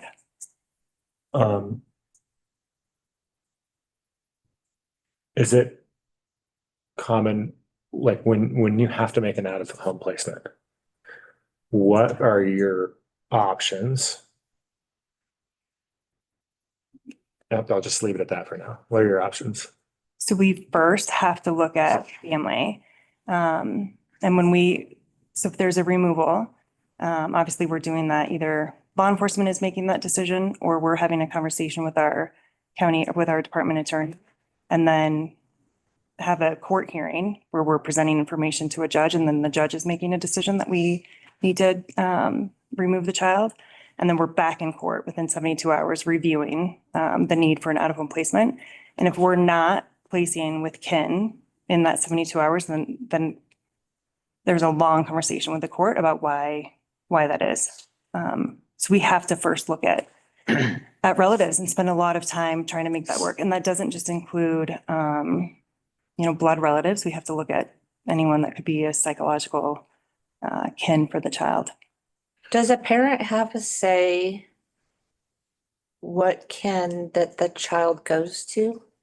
Yeah, so prior to that first court hearing, we're talking with the parents. If we think that we need to do a removal, we're having a conversation, like who can we look at? Who is this child close with? Who do they have a relationship with, or what family members are close?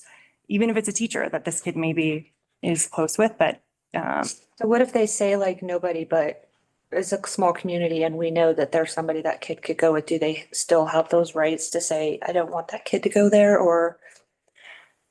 I mean, of course, we would listen to a parent if there was a relative that they didn't want them to go to, but that doesn't rule out that relative. So at the same time that we're talking to a parent about a possible placement, we're also looking in our state database and trails to see if there's a history with the family, and if there's any known family members. We're asking law enforcement to run an NCIC. Remember what that stands for, but it's like a National background check. Criminal Information Centers. Something, there you go. But they can tell us if there's known like associates or relatives. They can't give us the report, but they can give us a verbal, like, here's some people you can look at. They know the criteria that would automatically rule a family member out. So based on what they're seeing on the NCIC, they can tell us who might be eligible. We also get really creative and look at Facebook or Instagram to see who might be relatives, which we're required to do all of those things. But then when we go to that first court hearing, hopefully the family by then has filled out this relative affidavit where they have to list out family members that they legally want us to look at. But it's not limited to just those family members. Yeah, there's a lot of, if the child is in a home and unsafe things are happening, that person may not want other family members to know, I guess, and keep that a secret or whatever. Yeah. Even though the child would maybe be safer with somebody, but if you get the list from the parent, then it maybe somebody missed, but it sounds like you go through a lengthy thing to try to find somebody, so. Yeah, and not just once, it's ongoing. So we have to, this family search and engagement, we're required to do like monthly and then report back to the court. And sometimes we're in court once a month, sometimes it's every 60 days, sometimes every 90 days, but all of those efforts that we've made to locate other family members. So it's time consuming too. Yeah, but worth it. I mean, kids should be with family if they can be. Yeah. The word foster is driving some curiosity for me. I know, like, in a non-kinship, someone has to sort of be pre-qualified. when you're finding it, when you're doing a kinship placement, Mm. I imagine they don't have to pre-qualify as a foster family. Right, it's just some basic kind of safety checks. So obviously the background check that we do in cohorts, the background check that we do in our state database, the NCIC that we get from law enforcement. And then a walkthrough of the home just to make sure it meets kind of some basic safety measures depending on the child's age. But then the kinship provider also has the option to become a licensed foster care provider. But now I'm sure you know that there's a way for us to pay kinship providers, even if they're not licensed. But I think licensure, maybe I'm a little old, but I think it comes with some benefits of training and some things that kinship providers can still get, but it's just not as in-depth as a more formal kind of foster care license. So before we get off of this slide, Yeah. these stats, Colleagues, it took me a long time to sort of understand, and I'm not sure I do well yet, how we measure success, right? The goal is to protect kids and keep them in the home. It's this dual goal with tension. These stats are intended to help us measure success, right? What do these stats tell you, and how do we compare? I mean, so I can tell you some of the state averages. I feel like when you're in a small county, it's not always a fair representation. Like we could have one referral where there's a sibling group of 4 and we have to do a removal. And now our percentage of new out of home placements looks terrible, but it's not necessarily a reflection of the work that we're doing. And we don't want to not remove kids if we have to, just for that data. But the state average for the same time period is about 0.6% of referrals ended in a new out-of-home placement, 1.7% new in-home placement, and 2.5% in prevention. So I think especially in terms of prevention, I think, do a really good job in trying to partner with families early to prevent future reports of abuse or neglect. And I think that's how the state would define at least prevention as being successful. How many of these families come back into the system, whether it's just new referrals on the family or a out-of-home placement like down the road. But we know the earlier we can intervene with families who are at risk, the less likely they are to have future involvement with human services. It seems to me with your example of kids in Yeah. one family, then they really should be looking at the stats for, per family versus, number of kids. Oh, but it can be hard.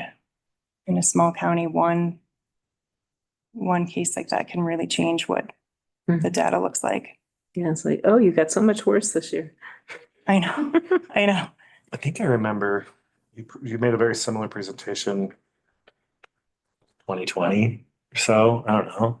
That long. And I think you had grabbed a larger window of time to be able to like make that data more representative. Did I? Okay. I think maybe I'm making this up. No, I'm sure I did. Maybe I did. Yeah.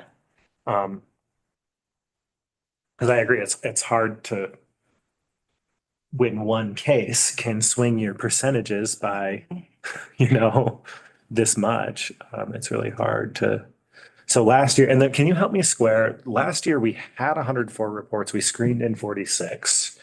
It looks like of the 46 we screened in during that time period, I'm seeing 20 total appear counted in any way on this next slide. What happened to the rest of them? So we can keep an assessment open for 59 days before it has to turn into something, whether a prevention case or a new in-home case or something.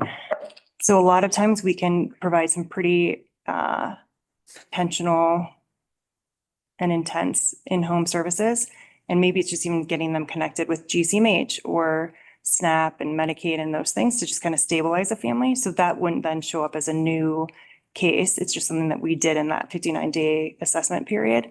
But a lot of times too, we're screening things out. And there's a small, I think, percentage of the time where we don't have enough maybe to file a DNN, which doesn't necessarily mean that there's an out-of-home placement, but that we just feel like there should be some court oversight.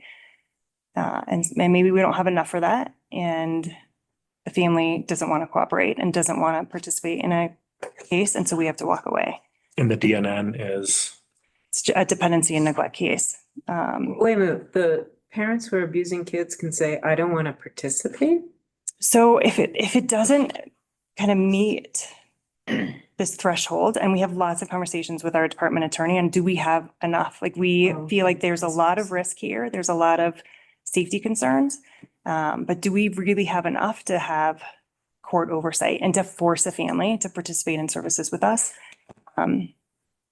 It sometimes can be tough, and You have to basically, I don't know if the threshold is proof, but you have to whatever the legal term is, you've got to convince a judge that there's some likelihood yeah, of abuse or neglect. for a DNN, it's more likely than not that something occurred or that the child is unsafe. But a lot of times it's just that there's a lot of risk, but maybe no safety.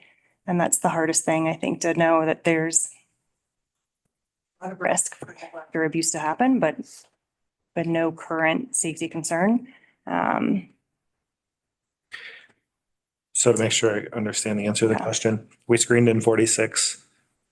I see 20 here on this next slide. The other 26 during that 56-day period, you all kind of resolved whatever was going on, didn't have to continue prevention services, so you never opened a prevention case. Like, it just got solved. And it could be even that we met with the family and whatever the allegation was just wasn't what we thought it was. And so our intervention ends after a conversation with the family. Maybe that helps explain this question that we were speculating on earlier about why we're a little higher on being screened in. Mm-hmm. But I would just say that of the referrals that the state pulled, there wasn't any that we opened that they felt didn't meet criteria for us to open. I feel so proud of the work that our child welfare team does around this, and how careful they are in making those decisions, because I think it's easy to say, we're just going to open everything because we're just going to err on the side of being cautious and safe. But I think we recognize like how disruptive it can be just to have somebody like us come knock on the door. And as wonderful as I think we are, I think it's scary to have human services call. And even though I don't think we have a lot of removals and our numbers show that, it's always a possibility. And I think that's scary for parents to feel like this could end with my child being removed and placed in foster care. That's a really scary thing. So we want to be cognizant of that when we're making a screening decision, that we're not just like, oh, better safe than sorry, let's just open it up. Because it can be so disruptive to have us. Probably just adds more stress to their situation. Yeah. Resentment, probably. Yeah. Are you guys good to move on to APS? Thanks, Megan.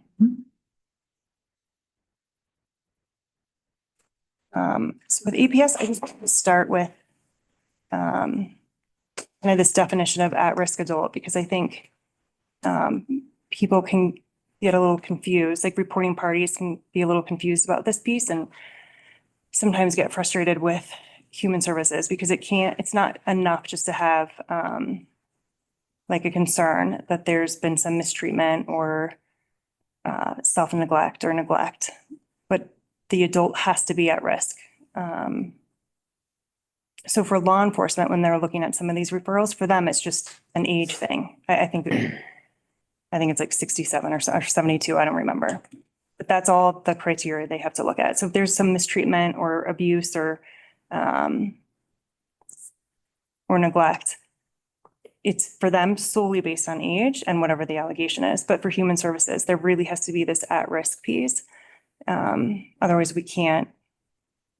we don't have criteria to open an assessment. Thanks, Megan. And then this is another thing that I know can sometimes be frustrating for the community, but ultimately it's up to the at-risk adults, like right for self-determination on whether or not they accept services. So we can't, unlike child welfare, where we can say there's some safety concerns and you have to participate in services. Adults have the right to say, no, I'm not participating.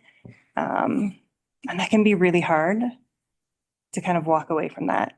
The only time that we can force a client to participate in services is if they lack capacity to understand the consequences of whatever decisions they're making.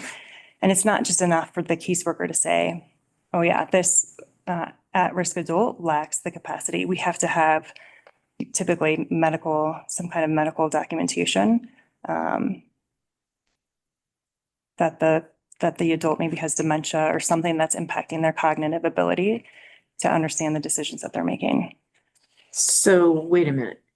If an elderly adult is being abused in a home, they can choose to stay there?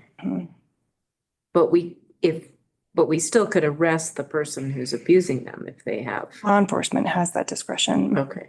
But remember, for law enforcement, it's the age matters, and you don't have, I mean, I shouldn't speak for law enforcement, but I think my guess is it would be hard to pursue charges if you don't have somebody who's interested in participating in your criminal investigation, maybe. Yeah. Oh, like if the victim isn't willing to take the stand or sign a statement saying that this happened, like that can be pretty tough. Yeah. I was actually surprised when I got elected that I've never received a call about a child being in a bad situation, but I definitely received calls about elderly being in bad situations. As a commissioner, you've received those calls? Yeah. And I've referred them to you guys, or I've spoken to you about probably 2 of them. But there are situations that even for myself thinking, I don't know if there's much you can do, but I always refer them, to your department to speak with somebody. So, but that's something that I think in my role surprised me about this community. Yeah. When usually when a client is incapacitated, declared incapacitated by the court then gives, like, I'm going to say power of attorney, maybe there's another term, to somebody. And so then you have to have consent from that person, or do they give decision-making ability to you or your department? So our preference is that it's a family member that has guardianship, typically is what it is. But we do have, we had 1 guardianship case, 2 that we're just kind of monitoring to see if we'll need to do that. But our preference always is that it's a family member. And is that the same investigation? Because I'm assuming some of these people don't want their family members. Do you have to research, or how do you find out who to call? Yeah, so with APS, it's hard because if it's just the at-risk adult and then they lack capacity, sometimes they're not able to tell us family members. But law enforcement helps us do some of that diligent search work. So they can look up the person and then tell us, here's some known possible associates. And then we're just cold calling people to see. Yeah. I'm very familiar with mandatory reporter status with respect to youth. Is mandatory reporter status with respect to abused adults a thing? Yes, but only to law enforcement, which is weird. So there's nothing mandating a report to human services. So if we see somebody be abused, an elderly person being abused, we have a legal obligation to report to law enforcement. I don't know if commissioners are on that list. I would like to think so. I would have to look at the list and tell you for sure who's on that list. I know I'm a mandatory reporter. For I child think that means, well, is it one category or is it both? No, it's separate for both. I would have to look at who's on for APS. I don't know. But I can get back to you guys on that. Yeah. I would like to think whether or not people are mandatory reporters, that they're just making reports if they see something that's concerning, regardless of whether or not they're on a list.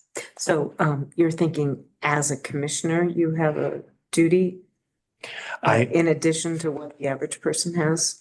I know it with respect to child welfare, we are mandatory reporters. I don't know with respect to the. Not with regard to APS. No. Did you just look that up or you knew that? No, I looked it up. Oh, I was like, wow, thank you. Thank you. And the trainings on those are helpful, and a lot has changed fairly significantly in the last couple of years, right? Around what it means to be a mandatory reporter. Yeah. Yep. And it's always confidential. So I think that's a nice part too.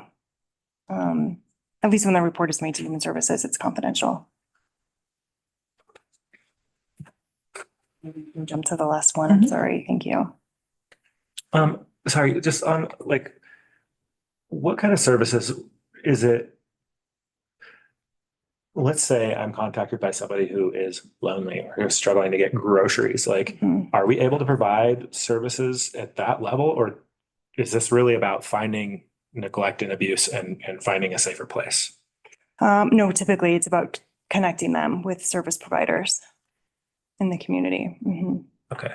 Which there aren't very many for adult services. So if I'm hearing from an elderly person that they're struggling to get food to their home, like that is totally an appropriate referral to make. And I can make it. Yeah. Not just me, but anybody in the community can call that 1-800 number. Yep. And there's a chance that person gets some services. Yeah. Yep. Thank you. I will just say that the allocation for APS is from the state is so minimal that it barely, I think, even counts as an allocation. So our client services allocation is $2,000 a state fiscal year, which is nothing to provide services for the adults in our community. Oh, for $2,000 for all the adults, not per adult. $1,000.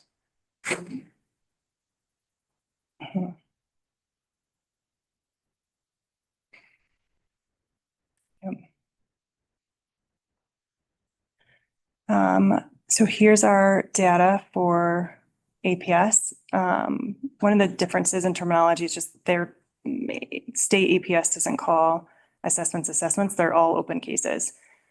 So out of the 67 reports last year, we opened 31 of them. And currently, this has actually changed since I submitted this. We have 2 open cases right now. And I do just want to say with our APS worker, she's, I feel so lucky to have her in our department. She has a background in child welfare, but then worked in a hospital and then worked at like a senior living center in the Denver area.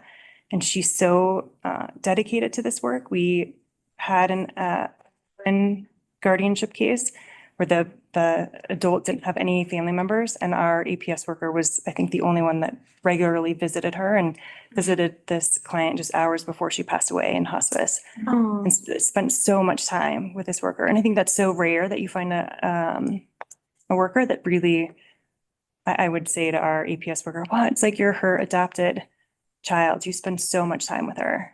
I'm just so thankful that we have people that if this isn't just her job, she really cares about that risk adults in our community and spending time with the ones who we are involved with and don't have other people coming to see them. I don't know if this is other communities. I just know the communities up here, especially Georgetown. It seems like we have people that have stepped it up in our community too, to keep people in their homes. And they'll go and make sure they get a breakfast or get dressed or, I mean, they're not getting paid anything. It's just neighbors really helping out neighbors. But I know of like 3 different situations like that right now that, you know, they have families, but they live so far away and Yeah. they're busy doing their thing. So yeah, somebody met at a gas station or something and Oh, wow, that's incredible. yeah. I think the best part about living in a small community, people can stay in their homes maybe longer than they could in a bigger community where they don't have that support. Yeah. I know my mom, she did that for a neighbor that lived across the street from them and it got to a dangerous situation at the end, you know, because he had dementia and he was falling downstairs. They were trying to get neighbors to, you know, spend the night and eventually, and once he did go into, some kind of a care, he lasted like 2 weeks. Yeah. But they just tried to keep him in his home as long as they could. Yeah. Yeah. And oftentimes, even when clients have that kind of lack of cognition, they know enough to say, if you make me leave my home, that's done. I'm done. I'm not gonna. Pretty much what he said, yeah. Yeah. So does Mount Evans Hospice help out here? I don't. Yes. Yeah, but I don't remember what the criteria is, like the pain source is Mount Evans. I know my aunt did hospice in Idaho Springs, but she could only receive certain things, not to prolong your life at all.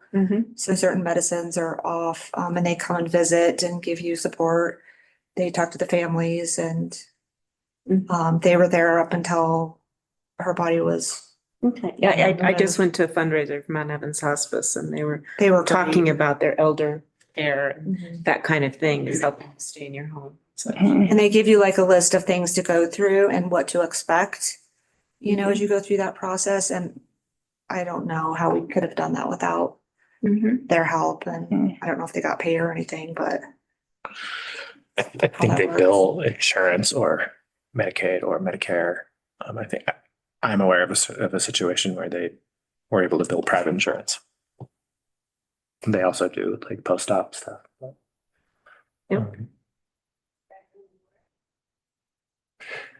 So if I'm aware of like software slash programs that try to match elderly folks that are trying to stay at home that have extra room in their home with people who are looking for housing.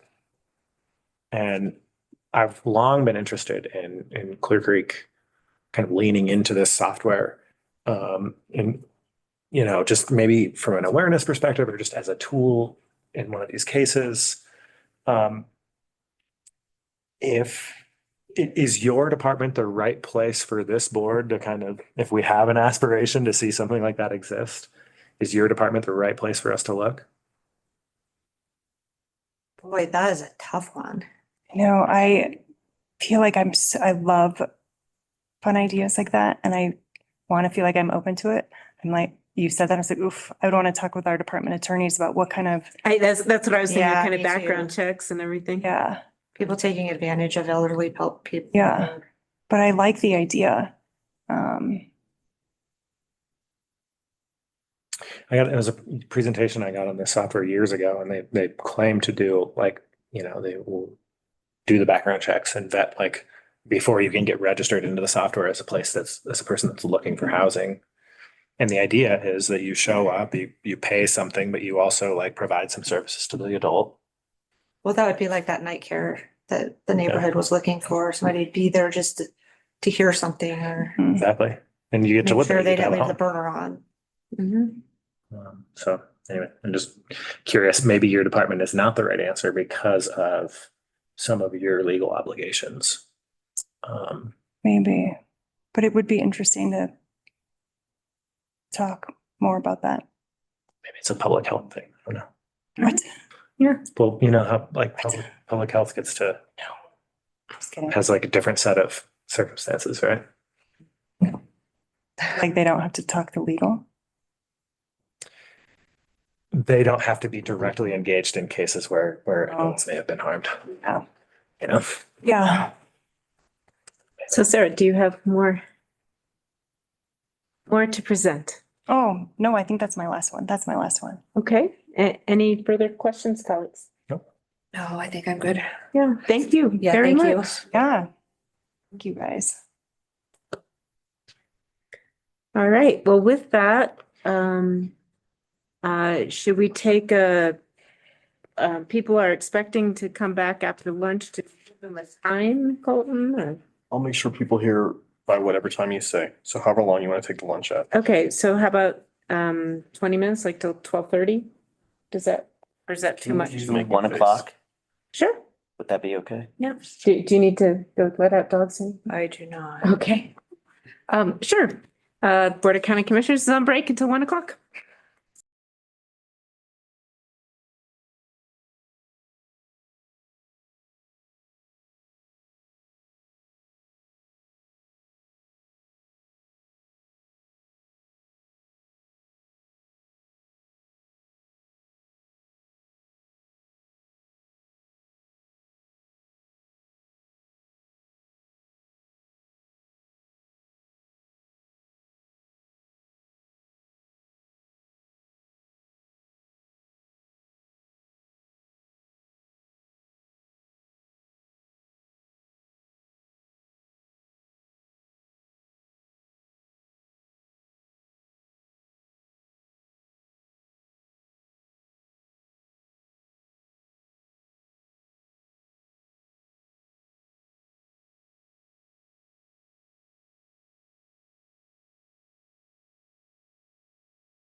Clear Creek Board of County Commissioners is resuming its public meeting. And we are in regular session. The first session is, actually, we have Troy here, so why don't we go to the Veteran Services Officers Monthly Update? Afternoon. Afternoon. So last month, we had 17 scheduled appointments, 4 walk-ins and 4 home visits. Those are our veterans that are working with our chat program. So working with Patrick has really been amazing to keep an eye on some of those folks. We've signed up 2 new veterans, bringing our total to 204 that are represented with the county. With those, we're able to submit 2 new claims and also request 2 records for them to start them because they did not have any of their paperwork. We provided volunteer transportation for 6 veterans to medical appointments. And we've worked with the VA and the state to transition the office to completely electronic. So from now on, it takes about 5 minutes. Once we're done, we can pull up the VA system and see where the claim is at, which will be helpful for a veteran who doesn't necessarily check their mail, or they choose an electronic version and they don't get that, or it goes to their spam. So we can look up that and see if the VA sent them a follow-up letter, if they needed more information, or they've received the claim and if that's moving forward. So that will be a huge process moving forward. You follow up the follow-up? Yes. Right. So right now, the average time is about 82 days for the claim to get turned around. But if there's something that was missing, then we can catch that sooner and ask that veteran to get that information for us. It also will allow us not to have paper, except if the veteran wants that copy of what we process, then we'll print that out, make sure they have that copy for their records. We'll kind of streamline that whole process, getting away from mailing and faxing documents. So that will help us out quite a bit. So you can, through your access to the system, like if a veteran's confused or doesn't have their credentials, or you can log in and see all the documentation for that case? Right, to the VA. So we've been given access to the VA system, which before the 2 systems didn't communicate. Well, they still don't communicate, other than we can send our stuff through the state to the VA. But then we can now open up the VA file and see where we're at with that. So with that will require some veterans to come back in. The VA's changed their rule. Personal representation was good indefinitely. Now it's only good for 5 years.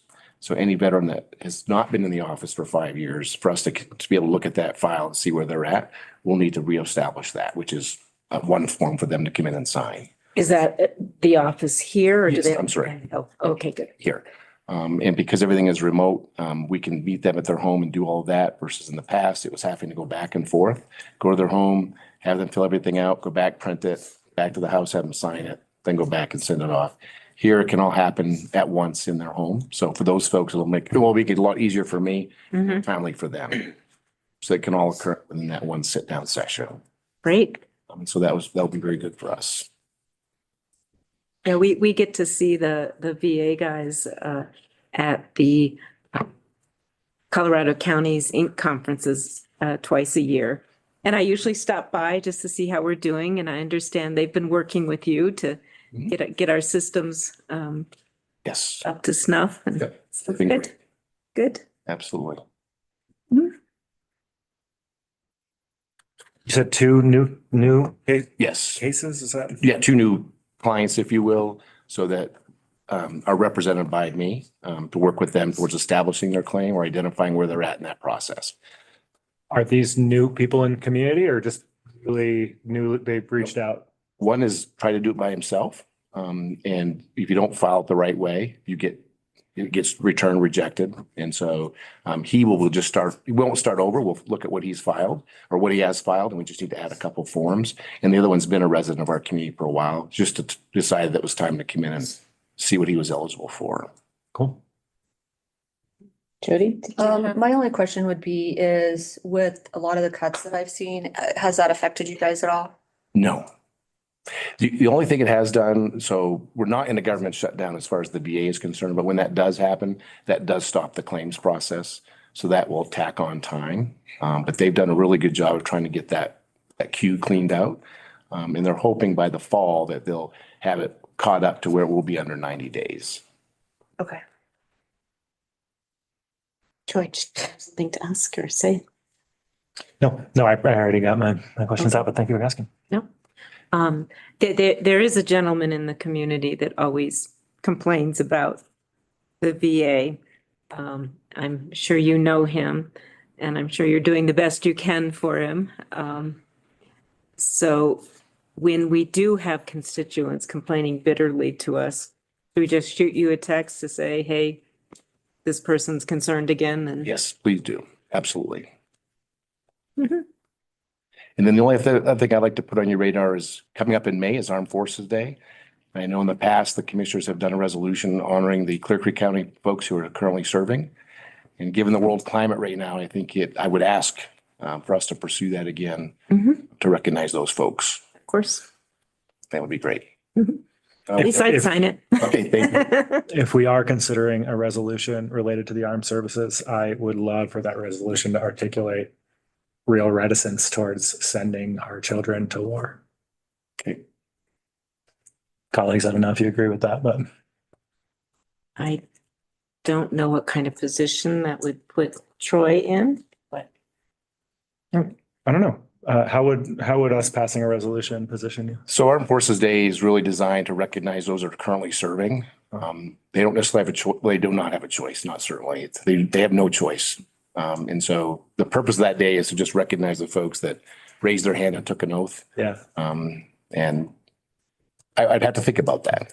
Okay. Because I want to make sure that we're recognizing what they chose to do. Yeah, and I definitely appreciate that. And it's and we can phrase it just for like to recognize the Clear Creek soldiers who have stepped up to serve their country as opposed to political ramifications. I mean, in recognition of their service, it's really, really important that we not put them into danger unless it's really, really crucial for our safety, right? Like we need to be careful about that. And so that's something I would like to see in a resolution that I would vote for. But we don't have to debate that here. I welcome. I think the nature of serving in the military implies that they might put themselves in danger. Of course. Yeah. Okay. Yeah, not saying they shouldn't serve. We want people to serve, of course. And we owe it to them to be real careful about when and how we send them into conflict. I'll give you an example. There's a person that I was in high school with that got sent to Iraq under false premises and lost a leg. False premises, false pretenses. Is he still in this community? No, I think he lives in California now. I remember when he came back, the community got together and got him a trailer and Yep. I don't know if it was on some land, I can't remember. So is the board giving direction to Troy to draft a resolution to bring back and work with the county manager to get that on an agenda? I'm just want to clarify the process because we're not doing it typically. So I don't. Are you good with drafting it for our approval? Yes. Okay. Is that how we did the resolution last time? That's what I'm wondering. I'm not sure how we've done it in the Oh, okay. past. How Thank you. Usually they get to Megan somehow and then somehow they make it to our office just to correct the formatting, but typically the meat of it is usually done by, I think, Troy's group. I'm just to support a resolution as long as it urges restraint in how we choose to deploy. I'm So- not sure we can put those kind of constraints. Just to be clear, just sorry to interrupt. I just want to be clear. This is not an agendaed discussion. So it's only for Troy to be updating us on what he's doing. The time to discuss any type of resolution, proclamation, however, would be at the time that it's on an agenda. So if we could just move to the next. Okay, so draft something for us and we'll put it on the agenda and discuss it. So thank you. Okay, thank you. All right. Is that, That's everything I had. okay, thank you for coming. Thank you. Thanks, folks. Troy. Yeah. All right, moving on, do you have David Danielson here? No? He's online Yeah. Oh, is he? Oh, I see him. training. Okay, we'll move to the top of the regular session agenda to address building code amendments and adoption of wildland resiliency code. David? Hello, thanks, Board of County Commissioners, for having me today. I apologize for not attending in person. I do have some previous engagements that require me to be away from the office. David, could you turn your camera on? Do you guys have me now? It's just black. We can hear you, just on the camera. There you go. Good? Yep. Okay. So I do apologize for not being in person today. We do have an agenda item that we need to cover regarding our building code adoption. As we all know, the state of Colorado passed Senate Bill 2025-142, which requires all jurisdictions to adopt a minimum wildfire resiliency code within 9 months. The expiration date of that adoption is going to be by April 1st. There was an opportunity to provide an alternate Colorado Wildfire Resiliency Code or a Wildland Urban Interface Code as Clear Creek County had proposed to adopt. It needed to go to the state for review prior to us being able to adopt that. On October 9th of 2025, building code staff or building department staff did submit our proposed wildland urban interface that we proposed to the Board of County Commissioners to the state for review. We had followed up with them on a couple of different occasions, and on February 6th, the Colorado Wildfire Resiliency Code Board held a meeting to consider alternative codes. In that meeting, the Colorado Wildfire Resiliency Code Board determined that the Wildland Urban Interface Code does not meet state minimum requirements. There was a vote at that meeting, 6 in favor of and 5 against, but that didn't meet the state's requirements for passing. The board requires a two-thirds majority.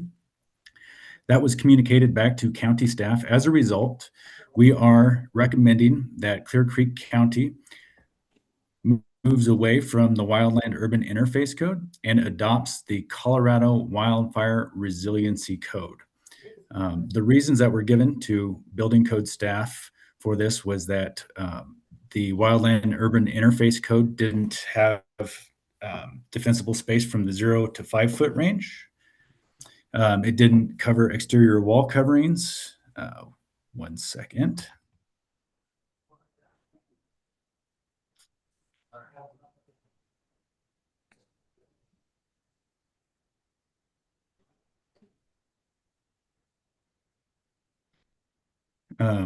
It didn't cover retaining walls and fences either. They did note the Wildland Urban Interface Code did include the sprinkler systems, which was not in the Colorado Wildfire Resiliency Code. But for the other listed reasons, they were not going to improve our adoption of the Wildland Urban Interface Code.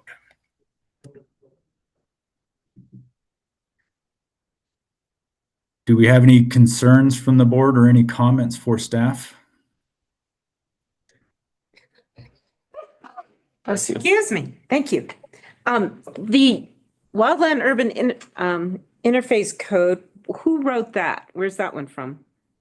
That was prepared by the International Code Council. Okay. Okay. So Colorado wants a more Colorado-based one. Is that their rationale? That is correct. They want something that's a little bit more specific. The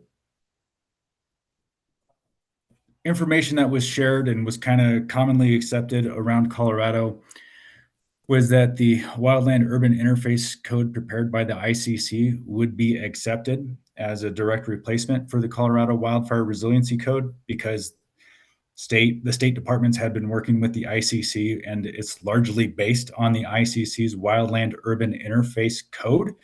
It's just a little bit more restrictive in a couple of areas, and that's why they really want us to go along with the Colorado Wildfire Resiliency Code. If there's things and items in the Wildland Urban Interface Code that are more restrictive, we can most certainly add those to the Colorado Wildfire Resiliency Code that we are required to adopt.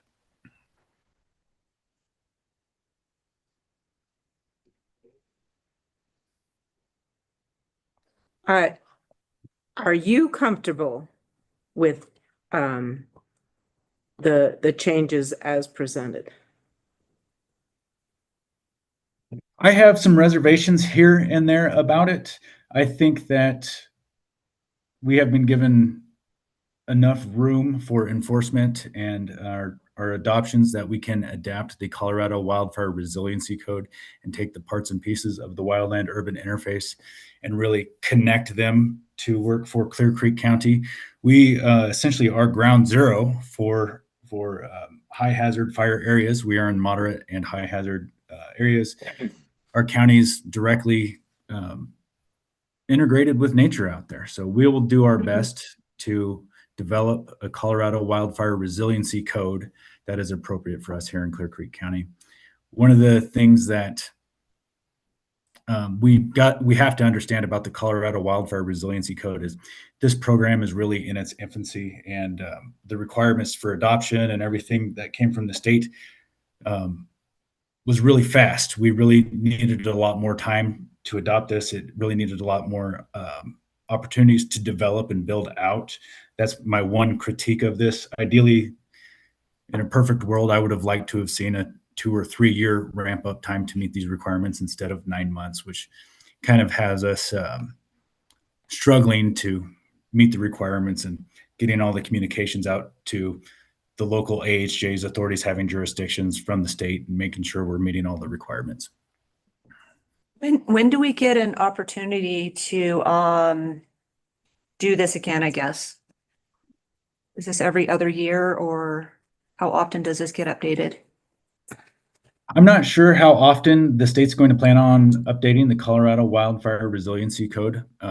We have an opportunity to adapt and alter our codes as much or as little as we want to, as long as we're in a alignment with state requirements.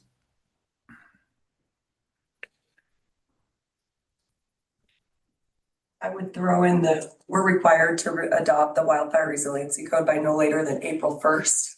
Right. The state gave us very little time after telling us we couldn't adopt the IWUI code for us to pivot. And so I think that's what we're doing here, is pivoting to that, getting it adopted, and then we can take the time that we need to kind of put the two pieces together, and we can update our regs anytime we want. Are they gonna be working on the WUI code? They meaning the The state? state is, No, the group that originally got it together, who, The WUI code board, is that? yeah. so the state's Wildfire Resiliency Code Board they've been working on this draft since, I want to say almost a year. And it's not perfect. I guess it's the nice way to say it. It's got its flaws. And my take in the statutes that govern us and that require us to adopt this, I think also have their flaws. I think that the Wildfire Resiliency Code Board, as they go through and they review the codes adopted by local jurisdictions, and they start to hear feedback about how those are working in local jurisdictions, I feel fairly confident that things will change moving forward. So I think was talking about taking some of that. Do you think they're gonna be kind of like intertwined? Or? I don't think the state will do that. I think that the IWUI code addresses more types of wildfire issues than the Wildfire Resiliency Code does. The Wildfire Resiliency Code is really limited only to structure hardening and defensible space.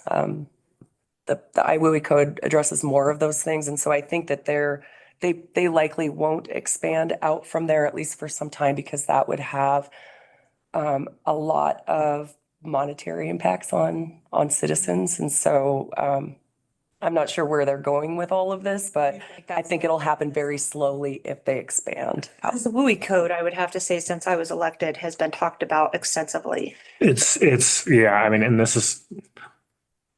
I think it's hard for you to answer questions about a process that's highly political.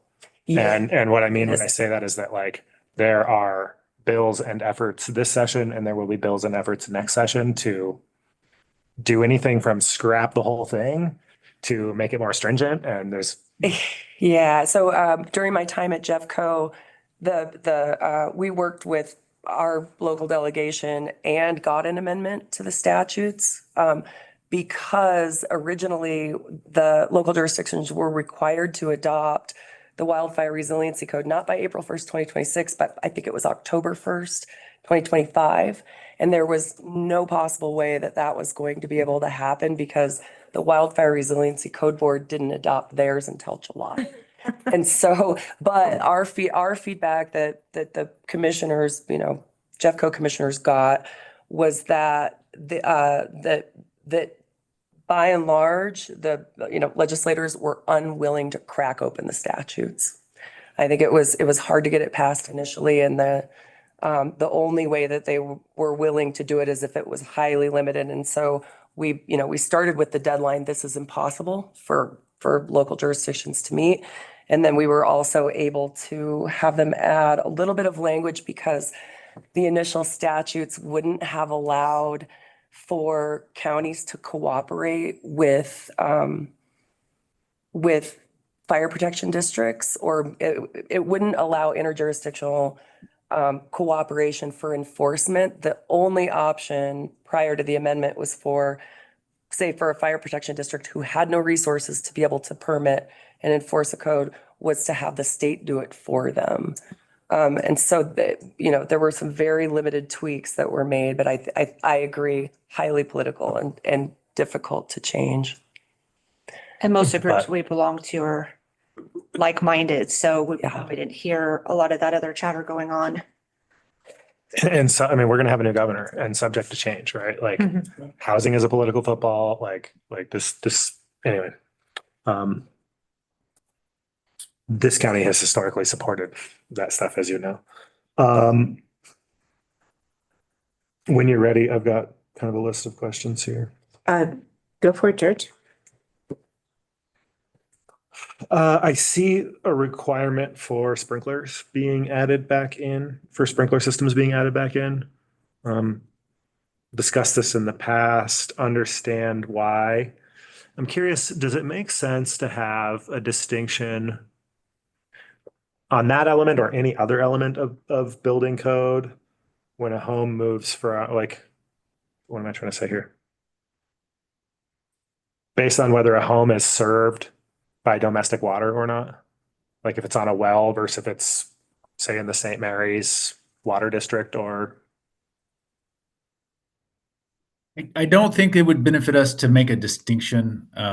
They are able to provide fire suppression systems where they're not on a central water supply. When you're on a well, you can have a cistern if your flow is not great enough. A lot of times we have homes on cisterns anyways. I think it would be beneficial for us to have the sprinkler systems in as many homes as we can justify in Clear Creek County because of our location and our geographic nature with the steep inclines and the pine trees and the fact that we're moderate and high hazard wildfire areas throughout the county. And I'm assuming this is for new builds? This is new builds, yes. Okay. New builds. So like proximity of a fire hydrant. So I know like inside a municipality, you might make the argument that if you've got a fire hydrant on every block, maybe you don't have to have this requirement. We have some areas that are kind of analogous. And colleagues, the reason I'm going down this line of thinking is assuming we even have the flexibility to do something like this, which is a good question, because if we don't have the flexibility, then we can just drop it. Do we have the flexibility? I completely missed the first part of your question. Do we have the flexibility to decide that homes served by domestic water wouldn't be subject to the sprinkler requirement? I believe so, because the sprinkler requirement itself, I think, is something that we have. Okay.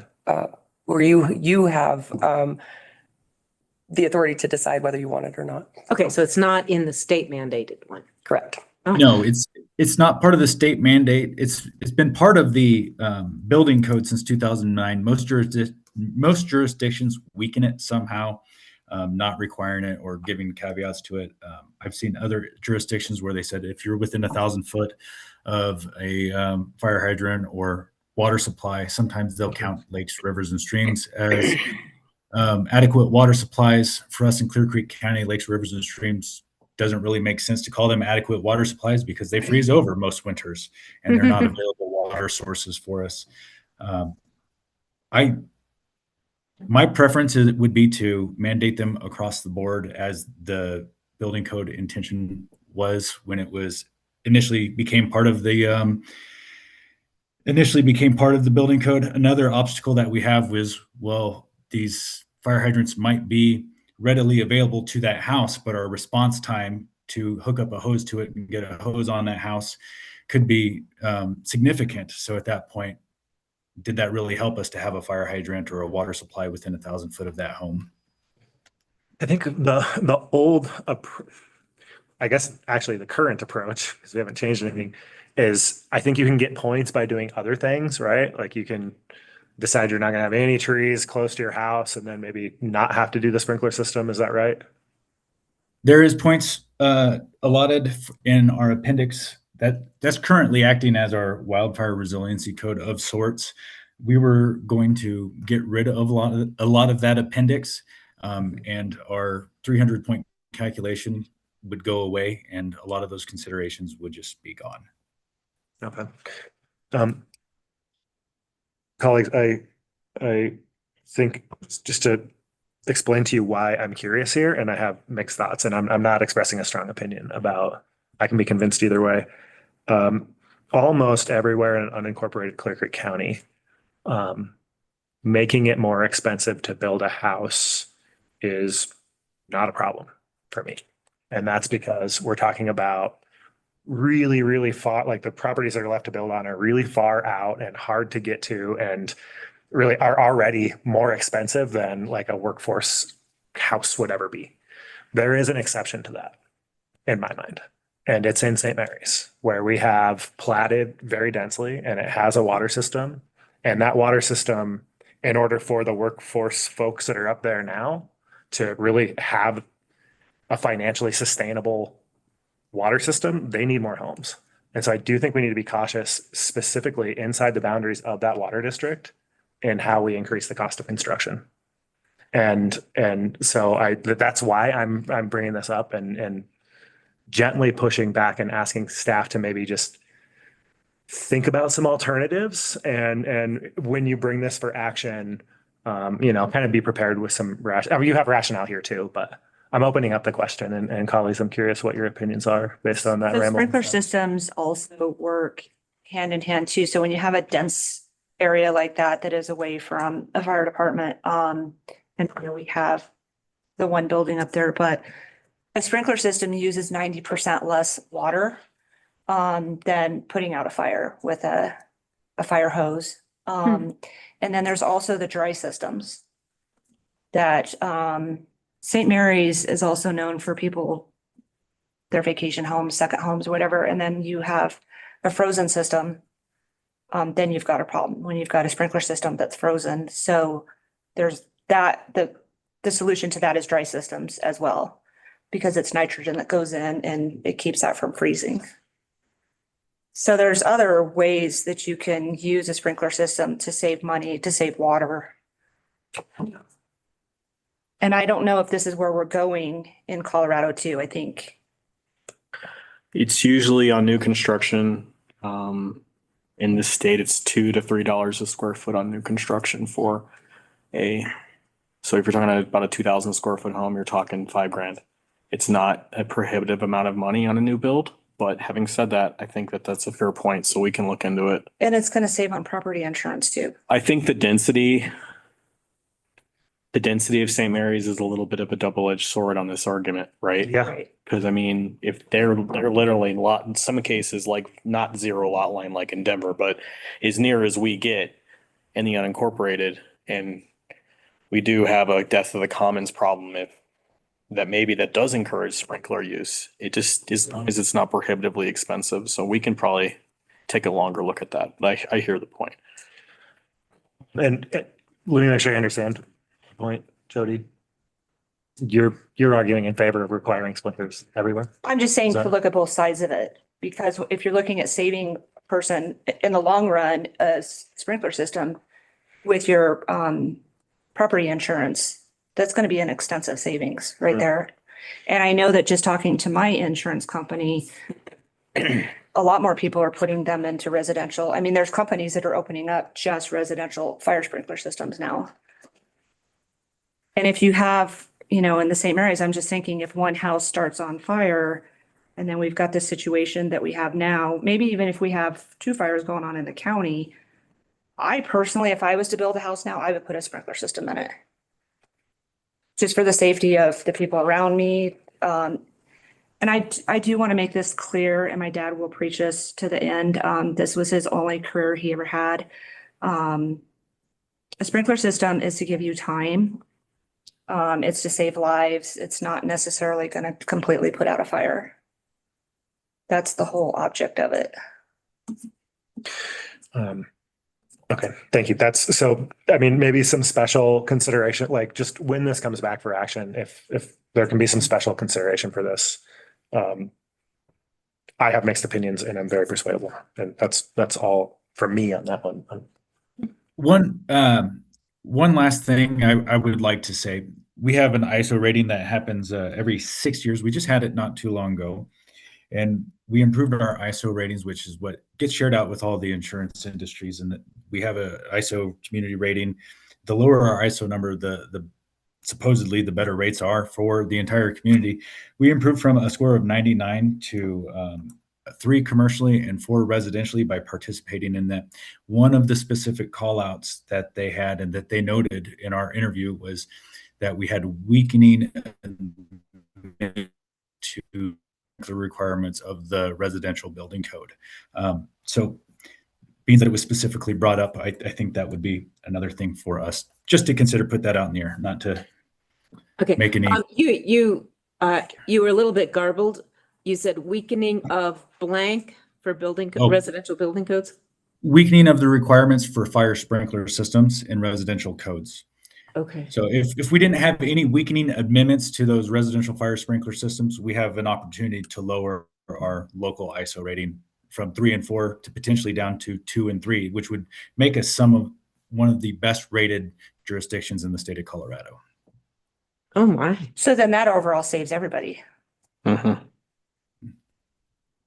Whether they would have a sprinkler system in their existing residence or not. The cost of a retrofit is way more expensive than on a new build. Since we're focusing on new builds, it's the cheapest way to get fire suppression in the buildings. I was thinking too, like the STRs up in St. Mary's, that would be another targeted that I would want a sprinkler system there as well. 100%. It's a really good point. But that would still be new builds, or you want to New builds. There's people that are really wanting to build out St. Mary's as like a vacation destination. You'll hear people coming to the meetings, or when we do the town halls, there'll be the town halls again. I know we're talking about building code here, but I do want to let you know that we are considering other options and so other avenues to make construction in the St. Mary's subdivision more feasible. Some of those considerations are in other ordinances and regulations that we have. Specifically, the one that's coming to mind right now is our short-term rental regulation. We'll have some proposals that'll assist with getting development up in the St. Mary's area as part of the short-term rental ordinance. Okay. Another question on my list. Does the building code say anything about mobile homes? Yes. Specifically, the Colorado Wildfire Resiliency Code does have some mentions in here regarding moving in and bringing in manufactured homes. Is this where we find this rule in Clear Creek County that you have to replace a building, an existing mobile home with one of the exact footprint? That's in our zoning regulations? Zoning regulations, not building code. That's not in building code. Okay. Correct. That's why I'm bringing it up, because this is our opportunity. Let's do it. Yeah. Is there anything in our building code that from your perspective would make it harder for someone with an existing mobile home to improve the quality of that mobile home? The Wildfire Resiliency Code is going to make it difficult to improve those mobile homes that are already existing in Clear Creek County. it'll have some challenges with it. We'll have to meet our structure hardening requirements. There's this dynamic, right? Where to do anything, you have to do everything. We can create this dynamic. I'm colleagues to avoid being in the weeds on the details. I'm curious if you agree with me that we should avoid creating that dynamic where we can. David, my understanding was, and please correct me if I'm wrong, that pre-manufactured homes are inspected and the code is enforced by the state, not us. So if someone was to replace their home with a new home, our hardening requirements don't matter, right? Because it's pre-manufactured, it's handled at the state level. Oh, he's gone. Uh-oh. He's there still. I think his camera just might have gone. I think the nuance would be is if someone partially repaired an existing pre-manufactured home, then our building code would apply. But a wholesale replacement is different because pre-manufactured buildings are inspected by the state at the state level, not by us, right? Or is that true? Well, no, that sounds right. And I want Dave to weigh in on this because I think when I reviewed, so we are adopting most of the wildfire resiliency code, or Dave has proposed adopting it almost verbatim, but there are a few changes in there that he's proposed. And one of them, I think, has to do with manufactured homes that are moved into the county. And as I recall, the change was for clarity, but it might actually be, it's relevant here, and I need him to weigh in. That's his area, but. Dave, did you hear that? I think his internet died. I think it might have died. He's at the hotel. So I think we can bring that back to him. Yeah, and The purpose. Okay, yeah. There is a little bit of a weird. The rules for strictly pre-manufactured, whether it's Bighorn Crossing or a trailer, are complicated when it comes to local jurisdictions because they're manufactured outside the county. Right. Right. And so we'll work all that out and make sure that when we come back, the board understands how this affects those. Okay, so that's something to be conscious of when we approve new builds, if they are because there's this idea, it's a lot cheaper and faster, these manufactured developments, but in 20 years, then it becomes a problem. Because it's not like, so I have a question. So if somebody lives in one of these trailers and they want to replace the windows, because the windows are those flip style ones or whatever, they have to get a permit, which could cause a cycle of other problems. Let me give you a different example. So let's say somebody has a manufactured home and they need a new roof. If they are replacing more than, I think it's 25% of their roof under the state's rules, then they have to replace all of it with hardened materials. But if they're only replacing a tiny little piece, they would not. I think that's another area where Dave has proposed an amendment because his logic there was that he had never seen somebody come in to replace 25% of a roof. However, there might be instances. My neighbor. There might be instances. So that's certainly something that he and I will discuss before we come back to you also. Same goes for siding. If you replace siding, you now are required to upgrade. And I don't know that the percentage applies there. I know it does for roofs. I would have to go back and look. Okay, so it doesn't apply to another project, just to that project that you have to do. Correct. So like if you came in and you wanted to replace more than 25% of your roof, you don't have to harden your entire home, right? You don't have to upgrade all the materials. It really relates to the one that you're changing. Okay. Yeah, most of them I just see, they get the rollers out and roll that stuff on tops of them. Yeah. And put the tires back up there. Yeah, I think the defensible space requirements, I think, are the ones that will also have a big impact on property owners. But again, our regulations must be at least as stringent as the states. And so there are many things that are the adoption of this code is going to make more expensive for property owners, but a lot of those we can't do anything about. So when we talk about defensible space too, Is that Because- even mentioned in this, or is it just the home? Defensible space is included in the wildfire resiliency code. so does that include like other building structures or just like the trees? Defensible space? Yeah. So it, defensible space is going to be around structures, a certain distance around structures. And then I think that the wildfire resiliency code has also addressed a certain amount of space around access. Unless I'm confused, I really wish Dave was here. Trailers with a shed. Right. And then a trailer, so there's no defensible space around that. Oh, like the spacing of structures. Yeah, there's So- like, it's just building. Right. So people aren't going to have to move where their locations of their existing buildings are. They're going to have to remove trees and vegetation and clear around those. Okay, so if they've thrown up a plywood shack and attached it to their mobile home, Did they get a building permit for it? Would be the first question I'd ask. Yeah. I'm just, you just see them. He's back. Hooray.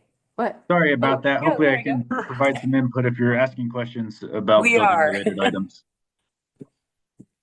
I think one of the questions was related to, so one question was related to defensible space. In a case where you have, in a mobile home park, you have a trailer, a shed that's closed and another trailer. Are there improvements that would trigger having to remove structures that are already super close together, or is it just the vegetation? There's no triggers that would require the removal of any structures. There are triggers related to siding improvements that will require the 0 to 5 foot defensible space area to be improved, but it doesn't expand beyond the 0 to 5 foot defensible space for existing buildings and structures. More than 25% of that exterior siding area, when it's disturbed, will require the entirety of the siding to be brought up to the new standard for ignition resistant construction. Same with the roof, 25% of the roof area would require that as well. What about windows? When windows are replaced, they will also be required to be brought up to our current standards. Those are going to be with the Colorado Wildfire Resiliency Code. Those will be required to be a safety glazing, not necessarily a tempered window, but a safety glazing. So if you replace one, can you just do just one window or would you have to do all the windows? I am not aware of a minimum threshold on the windows that's going to require replacement of all windows, but we will look into that. And this is, I think, I'm going to ask a question that everybody's like, kind of, George, get with it. When someone wants to do one thing on their home and other portions of their home are not code compliant, do they have to get everything on the property and in the home up to code to get the permit for the one thing? Say they have one window that broke that they need to replace or something? In that scenario, no. On the Wildfire Resiliency Code, interior alterations are not going to affect the exterior. Okay. But a window's exterior too. Yeah, there's no trigger that would require replacing. If you replace one window, it doesn't mean you have to replace all of them. It's just every window that's replaced has to be replaced with the window that's correct. And it's specifically the siding and the roofing that have that each have that 25% threshold that would trigger improvement of all. But those are the only two contexts. Everything else, like if you want to make an improvement to one portion of your home, you don't end up with an inspector on your property making you improve other things that are no longer compliant. Correct. Okay, thank you.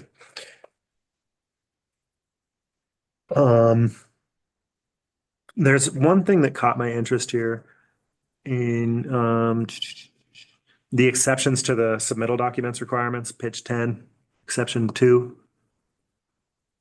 If the building official determines the scope and nature of the proposed work does not warrant that designs be prepared by a design professional. Can you just give me like a couple examples, like how you might use this leeway? Yes, absolutely. Small sheds.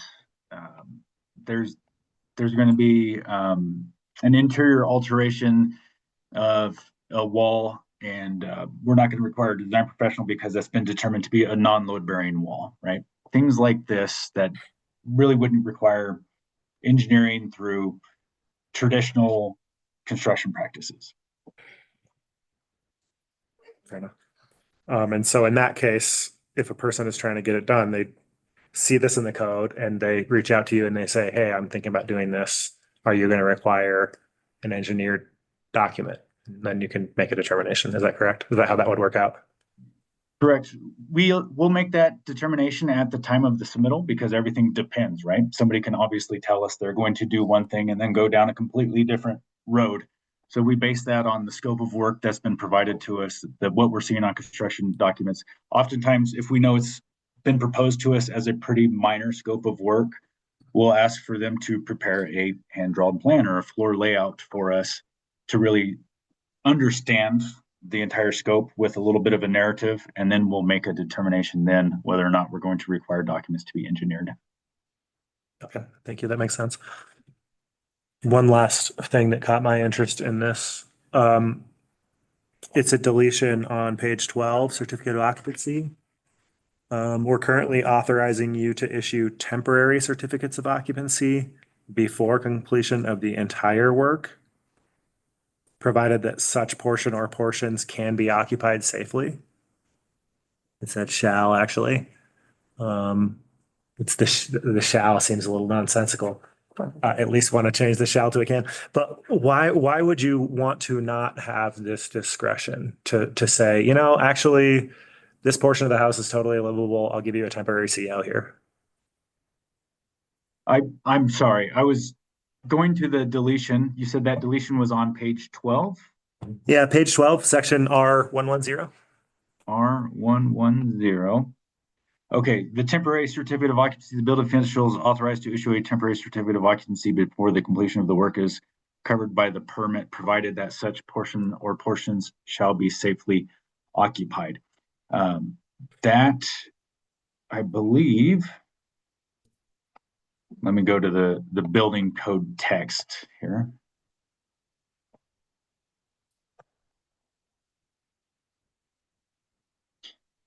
We're still going to be authorized to issue temporary certificates of occupancy.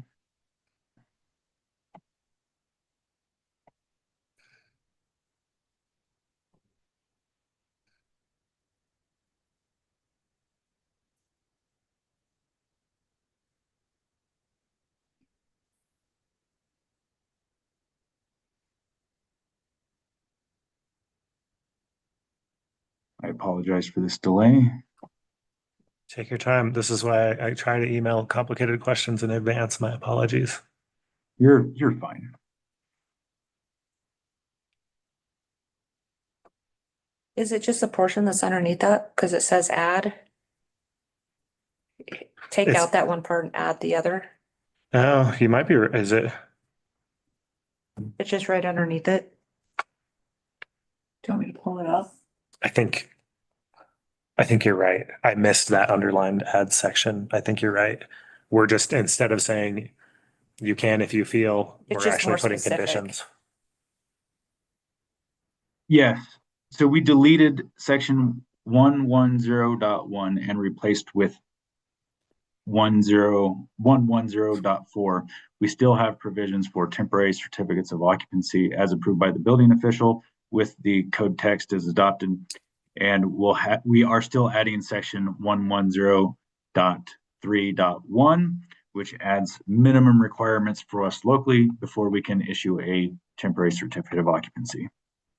Good enough for me. Thank you. That's everything that caught my interest.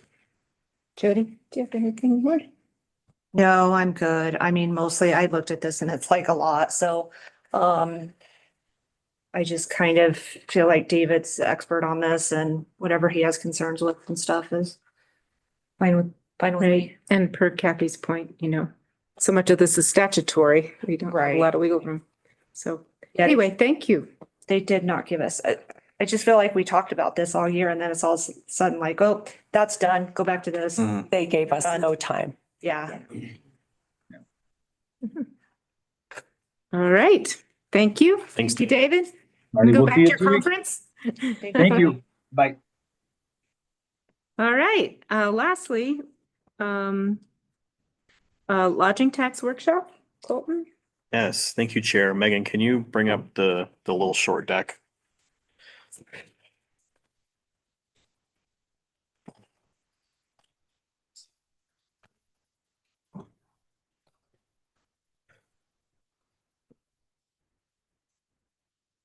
It's just a little PDF. Is it 13? Yeah.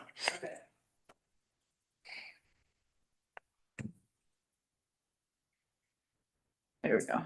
So basically, we're talking about a little bit of 3 different time periods right now at the same conversation, which is a little confusing, but basically I'm gonna try to make it as simple as possible. The 2026 budget for lodging tax, which was based on the actuals from 24, which you can see right there is $310,000. Right now, we have a little bit of a standing split of 40% goes to the Tourism Bureau. That's on direct receipt though. There's no guaranteed minimum. We just send them 40% of what we receive. So they kind of get what we get, which is a little bit different from the scholarships and the housing authority. I'll start with the housing authority. The housing authority has a minimum contribution as opposed by the IGA, regardless of what our receipts are. So that one is 100 to 102,500. We go off of the split that we went off of during budget, 40, 30, 30, we're going to eat into fund balance to cover that split because we likely, maybe, won't have enough revenue to pay that.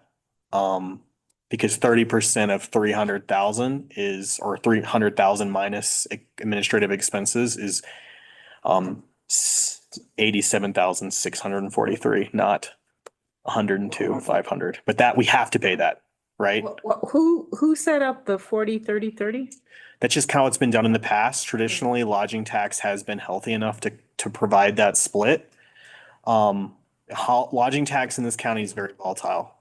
Yeah. So we'll get to the history of lodging tax in the next slide, but so that one is kind of locked in, right? 102,500. No. That's not my In concern. answer to your question, the Board of County Commissioners Yes. decided that split sorry. about Yes. that. So if we wanted it to be 33.33% for each, as opposed to 40, 30, 30, we could. Mm-hmm. Yes, and that's kind of what this workshop's about. The 30% to childcare is, I think last year was 95. That's what we paid. We're a little short this year to keep it to last year's level. But I think the key reason we need to talk about it now is that they asked for 131,000, right? Which is about a $43,000 shortfall. So in the orange column, we have our fund balance, which is 333,000. If we just fund the IGA at a deficit, we're at 318,000 of fund balance. And if we fund childcare to the extent that they asked, we're at 274,000. Now, of fund balance, which means we're deficit spending into lodging tax, just like we are in the general fund. Same kind of situation. Now I will say the last quarter of 25 was kind of shocking, the amount of money that we got from lodging tax.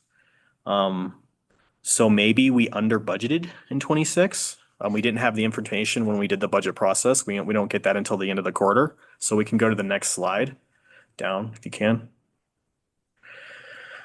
So you can see the 24 actuals. We jumped up in 25, and these are actuals. So we jumped up to 384,000. And if that's the case, we can spend this without, if we hold that number through the end of 26, we won't hardly deficit spend at all. But that's problematic because if people Yes. made reservations expecting a lot of snow and we're not getting a lot of snow, they might be more circumspect So I next time. wouldn't count on that. Right. But we did have a pretty healthy growth, so it's a little hard to say at this point. I kind of wish the budget was off of like what we collect this year is what we have for next year. So there's always that there. Well, that's kind of what we did this year. That's why we set the 300,000. We went off our actual known receipts, and that's why we have a healthy fund balance in lodging tax. But this year is a little different because we have an IGA that we couldn't meet the minimum for. And we have this childcare request that is much larger than what we have traditionally paid. Well, I think when we agreed to this as taxpayers, it was not adding more to the general fund or to the fund balance or whatever by doing these programs, that they would be paid out of They are. lodging tax. Yeah, that's the lodging tax fund balance. Okay. Because we had some, especially like COVID, you see that jump. Mm-hmm. That's the STR stuff going crazy and we Did that this year, over-collected. then next year, if it happens again, we're like, we can't do that. You can cut it next year. You Okay. have a little bit of cushion, which is why, if you can go up a slide, Megan. Back or forward? The previous slide. Thank you. That's why I have the fund balance on there. The fund balance is like what's in the bank account that hasn't been, that's just sitting there in cash. Okay. That's not dependent on receipts. So even if we only collect 300,000, which I think is a very fair assumption this year, given that we probably did pretty bad this last quarter. We'll still have money to pay all this. It's just, we need to watch that number because at a $43,000 deficit for the 131, we're going to burn through that real quick. If we were only deficit spending at the rate of what's imposed on us by the housing authority alone, we probably have 20 years of fund balance. If we go to this 50,000 fund balance draw, we're talking 6 years, right, to do it, the deficit spend at that rate. All right, so I still don't understand why the voters, I'm assuming the voters approved this, or was it just a board? The board decides the budget, and the budget traditionally has been 40, 30, 30. Okay, I 40%. don't understand why we allocated 40% to tourism and only 30% to childcare and 30% to housing. It used to be more for tourism. I can offer Okay, thank an you. explanation. 40 is the maximum amount allowed by voters.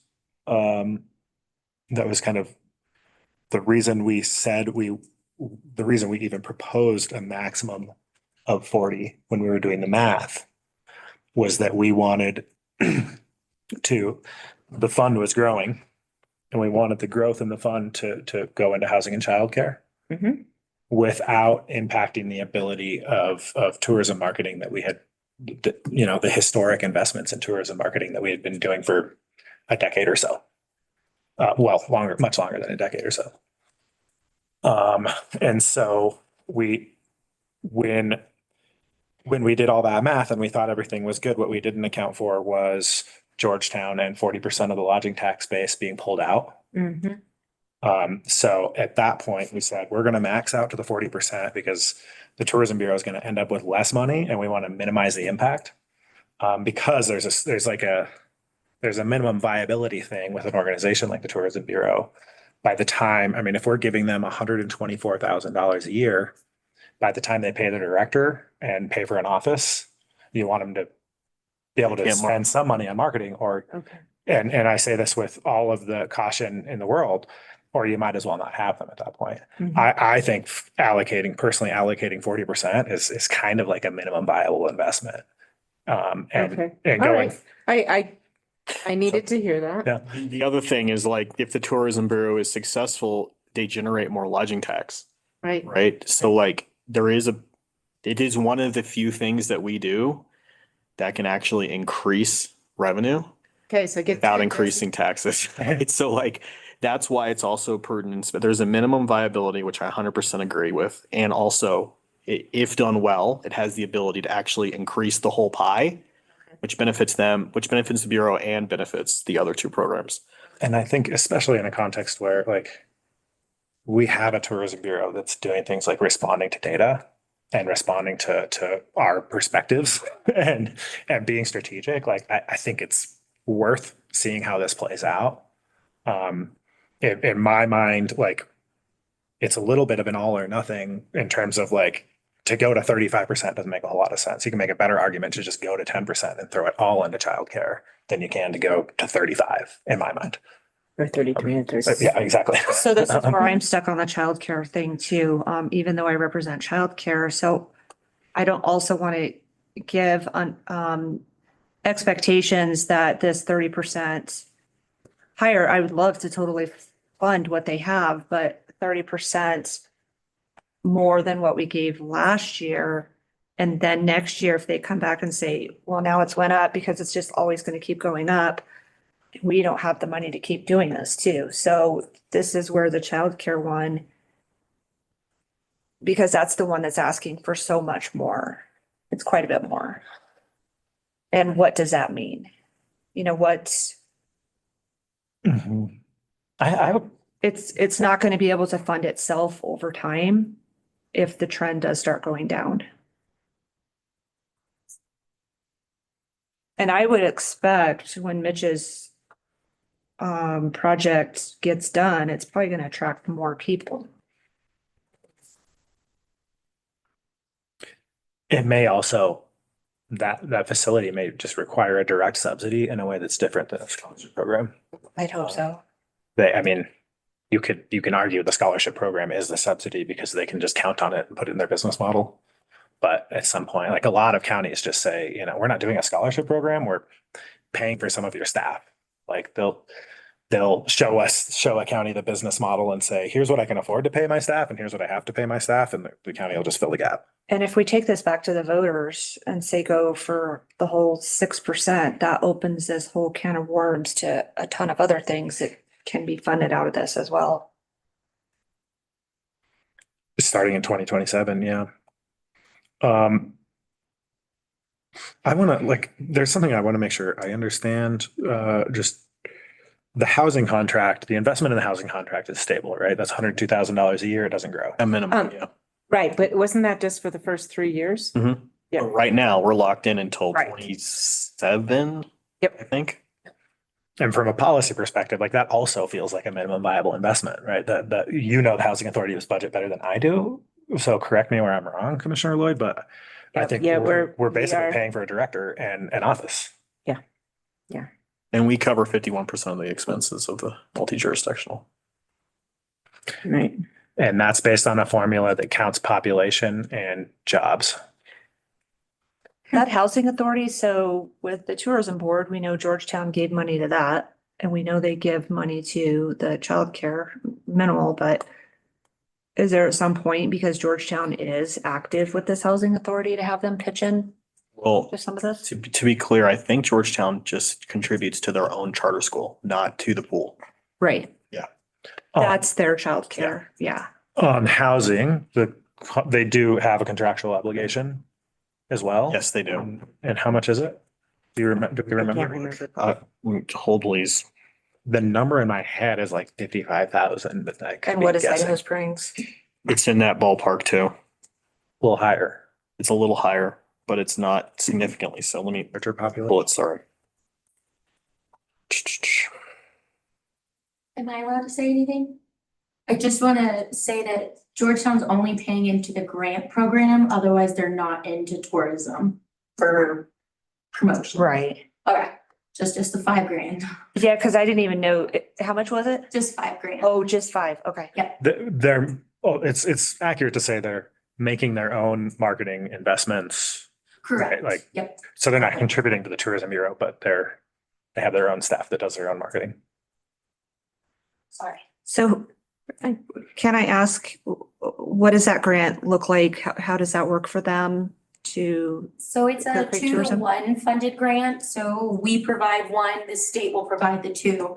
If they're contributing 5,000, the state will match that with 10. So together that's a collective 15. We boiled that to about 20.4% representation within the pocketbook guide and the campaign. After that, we don't really communicate that much So together. you're just a pass through for them? Is that what they call it? What? I wouldn't say. 5. No, it was a joint, it's not really a pass through, but basically they paid a portion of the total match. So the agreement that we came to is that what percentage of that match they contributed is what we can have in the booklet. Whereas that limit doesn't apply to the other municipalities and areas because they pay in the lodging tax pool. So why did they need Silver Fern isn't contributing, but they contribute to lodging tax, so they get to be featured. Yeah. So why did the Clear Creek Tourism, why did they need you guys to do that? Why couldn't they just do that on their own? The marketing person was transitioning from Georgetown to the tourism bureau, so I brought that with me. Okay, We're okay. also more successful with those applications, the more municipalities are on board. If Clear Creek County had just applied on its own, we might not have gotten the grant at all because grantees like to see like regional like partnerships because it's more better use of their money. So now that's what it's created. Yes, unfortunately. So Idaho Springs total contribution to the housing IGA is 57. Georgetown is 37, Empire is 2, Silver Fern is 2.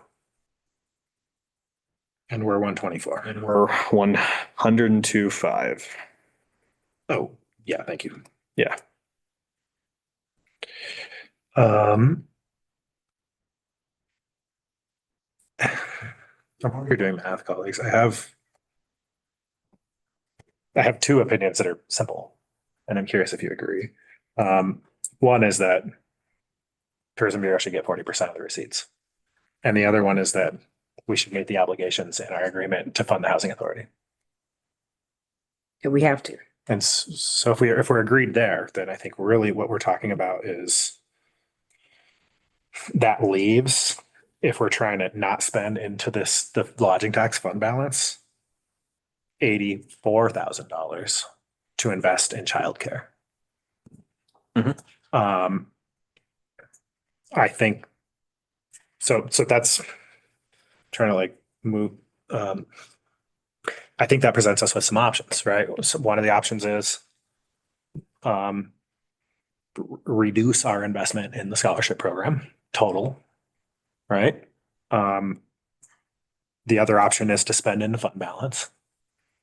There's a third option here, which, I mean, if when dollars are hard, you got to really look at fairness. And when I look at the distribution of scholarship investments countywide, I'm not sure what's happening is fair, or what happened last year.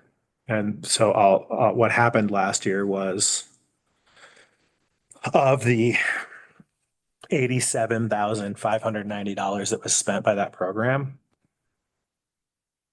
27% of the families that received support lived in Georgetown, or 80444. I think that is all in Georgetown. 32% were in Idaho Springs. And the remaining 33% was spread out through the rest of the county. Idaho Springs contributed $5,000 to the fund. Georgetown did not. And we're not collecting from within Georgetown. And so we're not collecting from within Georgetown, and Georgetown isn't contributing to the scholarship program. And Georgetown residents are receiving roughly a third of So how the does- benefit of taxes collected from outside of Georgetown. How does the scholarship group work with that then, or is that for them to figure out? We didn't put any can talk about is to say, Georgetown, we're sorry, but the amounts, like, we need you to contribute to the scholarship program if Georgetown families are going to get scholarship monies. That if you save $24,000 from our investment by doing that, all of a sudden the math works to increase the investment everywhere else where we are actually collecting the tax. And then we can have some faith that Georgetown, through its lodging tax collections, can fund the needs of its citizens. So question, would that be on where they reside or where the kids go to? Or where they get work? the services? I would propose to you that the simple thing would be to do it based on where they reside. Because we have some people that got scholarships that work, say in Georgetown, but live even out of the county. And we have people that live out of county that got a scholarship. One person that got a scholarship that works in Evergreen somewhere. So maybe we need to tighten those. Evergreen, Clear Creek, part of Evergreen? Yes, that's Clear Creek Evergreen. And I actually think, so if you think about tiers. That doesn't mean that they're wealthy. No, I know. Okay, Yeah. okay. No, they work in Evergreen. They don't live in Evergreen. Oh, They live outside the county. And it was like, we know this, it was a teacher. We're not violating any confidentiality. We funded King Murphy having a teacher with this program. I think that's a win. You know what I mean? yeah, I do Say too. That was the purpose was for. Yeah, yeah, Workforce too. yep, Part of this plan has always been workforce. yep. So like the hierarchy, I think, is first the people that live here. Second, it's people that are willing to work here. And like in between there somewhere is teachers. Right? So if you still live in Georgetown, but you're working in Idaho Springs, I don't know. that's why we have to figure out, and we need to sit down with the childcare group and discuss this. And ask them to give some recommendations. I think if you're going down that road, the simplest thing is that you need to live or work in an eligible part of the county that is not Georgetown. Right. So people who live in Georgetown but work in Idaho Springs will be eligible because they work in Idaho Springs. People who live in Idaho Springs and work in Georgetown can be eligible because they live in Idaho Springs. Right. So it's just basically like if your Venn diagram of those two things is that you reside in Georgetown and do not work outside of Georgetown, then you don't qualify. I wonder how many people that would be. Well, what did you say? It was like 27 kids, right? Well, I'm just thinking of that percentage in Georgetown, 27%. I'm gonna guess there's probably some of those that work somewhere in the county too. I would say if I had to just swing at seeing the inflow and outflows of salaries from this county, I say 50% of that number or less work in the county outside of Georgetown. So I think you'd cut that number in half, even if you allowed their workplace to make them still eligible if they work outside of Georgetown. Well, I think that's something that their constituents need to realize too, is the participation in these programs. And that's why I was talking about it at the mayor's meetings is Idaho Springs is over here. We get their lodging tax and then they're contributing on top of that to all of these funds. And then you've got Georgetown over here that's not contributing like at all, but still is reaping a lot of these benefits. And I just don't think that I'd love for everybody to be a win-win, but at some point you have to think this group cannot carry everybody. Yeah. And the first 2 years of the program, and y'all were here for the second one, obviously, we decided that the most important thing was just to make sure that families that needed help got help, and they're our constituents too. And that's defensible. Also, we were watching the fund grow, and now we're watching the fund shrink, and hard decisions have to happen. And I'm not proposing that we make that decision today. I do think it's worth it we've got a mayors and commissioners meeting with the childcare update. I think we at least need to share in that room that one of the options that we're seriously considering is to say, to take Georgetown out of the eligibility pool, because that's how we create the space to increase the funding where we see need and we're collecting taxes. How does that work legally? Because we have a tourism board and we have a housing authority, but the childcare doesn't technically have like a board like that style where they're making those kind of decisions. Do we make those decisions? Is this just based on a recommendation? The lodging tax, what to do with county collected lodging tax is a county decision.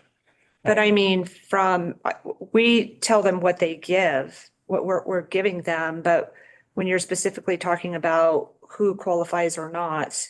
That's For the scholarship, are you talking about? Yes. Yeah. That's separate and dictated by the agreement that we have relating to those scholarships. So We would need to redo that then. we update the agreement every year to address the new value that we are contributing.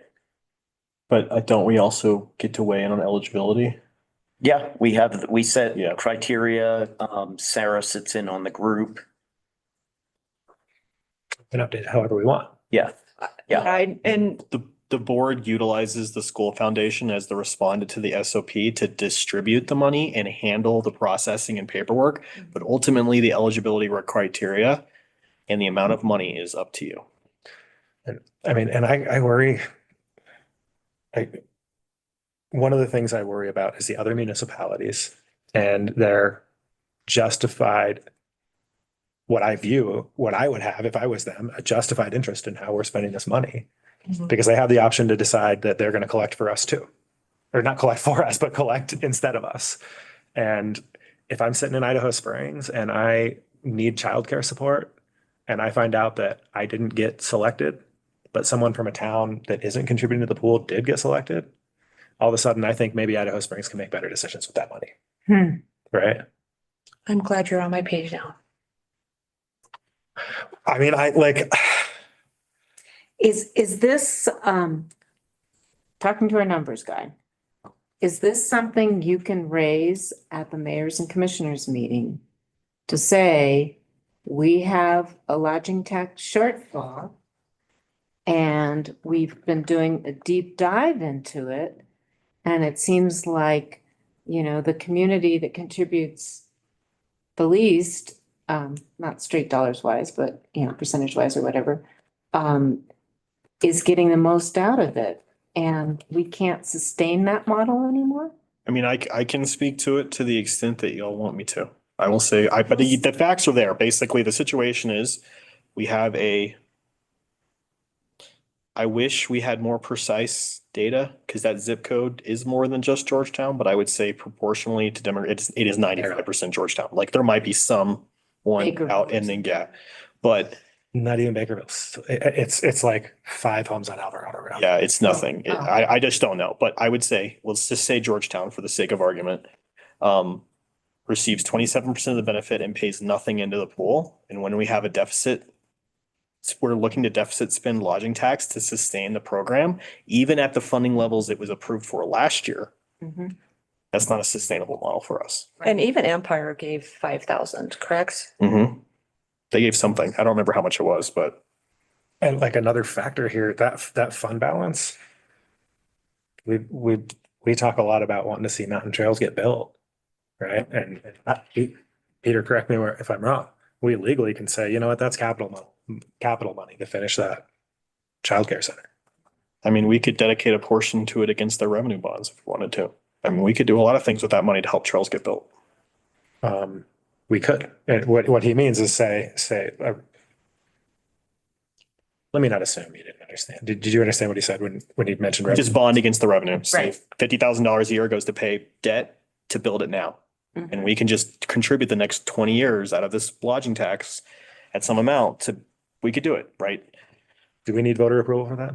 Probably. So the voter approval would be needed because we'd be expending it on capital infrastructure. And you'll recall when we did the ballot initiative, despite suggestions to include it, the board only wanted to include childcare and housing.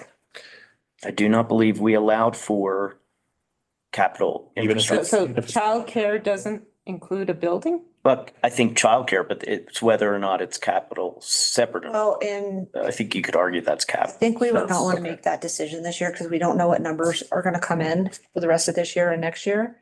And if those go down, then eventually we're like, yeah, we don't hardly have any money for childcare. And that'll give me some time to talk to Peter about.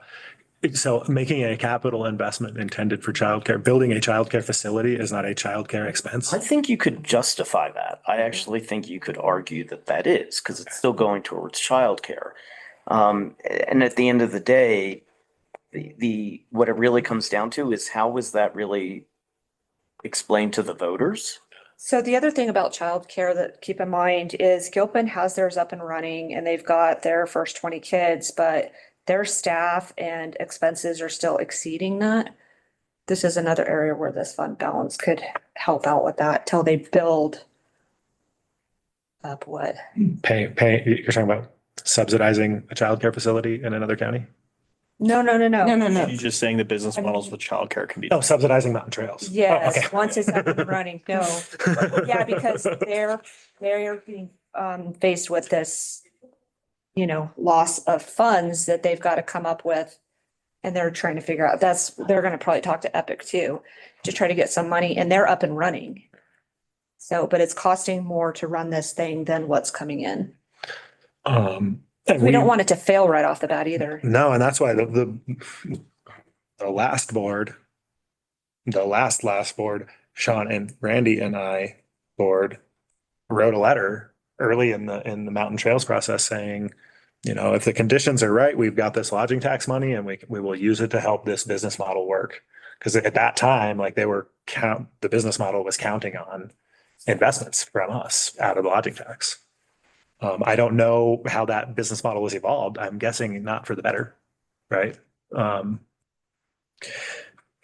there's this relationship between the price you charge and the number of families that you get in the door. And their models were showing at one price they could get 40 and at another price they could get 60. And we were like, hey, let's subsidize so they can get 60, right?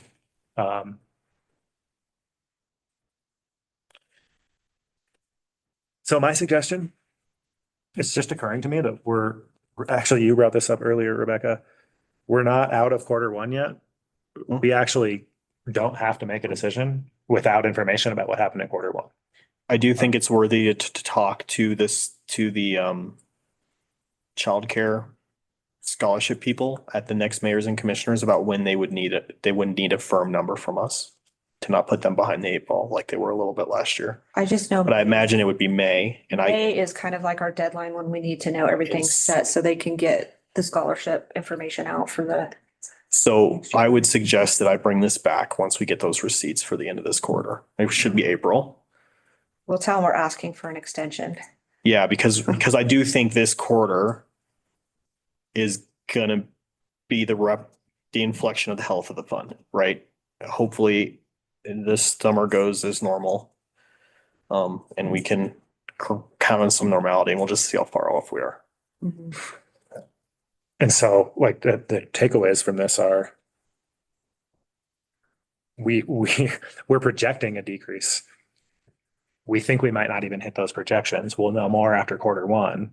But among the options we're considering are taking Georgetown out of the eligibility pool or investing less in childcare for everyone. That's pretty much the only two options we have, really. So flat right now, our budget has a possible 84,000 for childcare. I think we could, I built a probability model going off of last year. And if you guys stick to the 95 last year, you have a 70% chance of not eating into fund balance. Okay. But there's a 30% chance that you will, right? Because again, all of these are guesses. So if you increase that to $131,000 and you're $50,000, it's like a 99% chance you'll eat into fund So balance. if they got the 95 and we took out Georgetown, that's going to be a bump up for these guys, the other ones. There will be more money for the rest of the county. And so that's like an important question is like what got applied for and not funded? Is that number zero? Like in by zip code, right? In that program, were we able to fund every application? Did we have to throttle or ration, whatever the word you want to use is? Good. That's a good point. How much money was left? How many people were left unfunded that could have reasonably been eligible? I think that's an important part of the equilibrium here. And this will give our partners times to figure out how they can pivot, right? I mean, I don't know Georgetown's budget like they do, but. I do believe that we have to call them on this, particularly if we have decreasing revenue. And just, Colton, the way you can just matter of fact. Okay. State the issue. I mean, I would hate to just, I believe in communicating with people. I think that helped us pass 1A because we went out and we talked to all the voters we could. And if we talk to Georgetown and say, okay, so we've had this experiment from last year. This is what happened and we can't sustain this. This is why. And just kind of put them on notice that they really need to start, if they want to be included in this, they have to support it. Okay. Does that all make I would sense? ask is that last part is y'all's message to deliver. I will just lay out the case, the business case. Yep. And then have one of y'all say, hey, so the situation we're in is you need to be part of the solution here, or the solution is that we need more money for the payers. Yeah. And at this point, like the only caveat I would put on that, I agree with everything you said. that seems what the likely outcome, but at this point, we could get a good surprise about lodging tax receipts in Q1. Something could change. And so. Right, but the underlying issue is still there. Yeah. And that's, we could decide today that we actually just the fairness argument is the important one. And we're just no longer willing to fund a program in an area that's not paying into the program. Like we could just decide that. So if we wanted them to be fair, they should be paying about $25,650. Yeah, I wouldn't worry about proportionality because we haven't really worried about that in any other thing, but there's a difference between We proportionality. could say this is what it's worth. Yeah, and so if you give us 10, you're 2.5 times in your investment, right? Like I think there's proportionality, which I'm less concerned about, and like freeloading, which is zero. You pay zero. You know what I mean? And so like any money is good, I think, because we definitely give more to Idaho Springs than we receive. Well, maybe not, but it's close. But like Empire probably receives more than they pay, but that they're still paying, right? And whereas it's a more difficult argument to worry about proportionality because the need is not symmetric across the county. It seems to me like if anybody's receiving less than they contribute, it's the unincorporated area. Yes, Good point. it is universally. Primarily because, again, the plurality of the unincorporated is the east side, which has less need. There's less need. There's a bunch of short-term rentals. Well, you're talking about the Evergreen side. Floyd Hill It's the unincorporated It's area. just the incomes. Like there's just less need. Because I This is a mean, need-based St. Mary's is a big STR area that's in unincorporated, that's in the Yep. rural. They are, but our biggest STR payers is the east side. Is the area. I want to throw a huge caveat. You just said St. Mary's. When you report 80452 got $33,000, you are counting St. Mary's. Counting St. Mary's. And as the zip codes are imperfect because of that. Right. It's my never-ending hobby horse on this. Especially and almost only 80452. Almost all the rest of them match the municipal boundary. We actually have a few 80452s on the Lawson side. Yeah. Which is really bizarre. Yeah, zip codes are weird. I love them, but they're what we have, so. All right, so We could make a request of our scholarship administrators to actually write down the actual city in which this is going to and not just use the zip code. yes, That would be that sounds like a reasonable. because I would love to see what's really going to the And unincorporated. city where they work and where they reside. Yeah. So these are some follow-up questions that can one of us? If I have your, okay, I will just send an email to Mitch and ask and say, hey, Yeah, can we does get Sarah the have actual those too? city? Huh? Does Sarah have those too? I can find out maybe. She might have them. The problem is you can't go off their address because like you can have, We don't know where they work for one. right? Like my favorite example, Loveland has a Dillon address because that's the closest post office to them. That doesn't mean they're in Dillon, right? And They so, need their own post office, like so the mine has you know, their own zip code. we need the actual physical address. And so we can put it in GIS and say, this is inside this boundary. There's one more thing that I think is worth us saying as a board during this work session. And I think it's short, which is that are we willing to spend into fund balance to make sure that we meet the Tourism Bureau contracted amount? That 124,000, like if receipts go way down, we could They say, just get receipts. It's a cut off the top. Their budget will drop in real time. They can't eat into fund balance by the nature of the way they're paid. their budget will drop in real time Yes. because we're already maxed out. When we get a payment from the state, we take 40% of that payment and send them a check. So if we're not meeting our budget, they're not meeting their budget. It's a real time cut. So they never spend into fund balance by design. Okay, so as much as I want to do that, I actually can't. Never mind. That's all for me. Yeah. All right. There's no more questions. I believe that is the end of our agenda. And I'm giving you time to jump in if you need to. Otherwise, this meeting is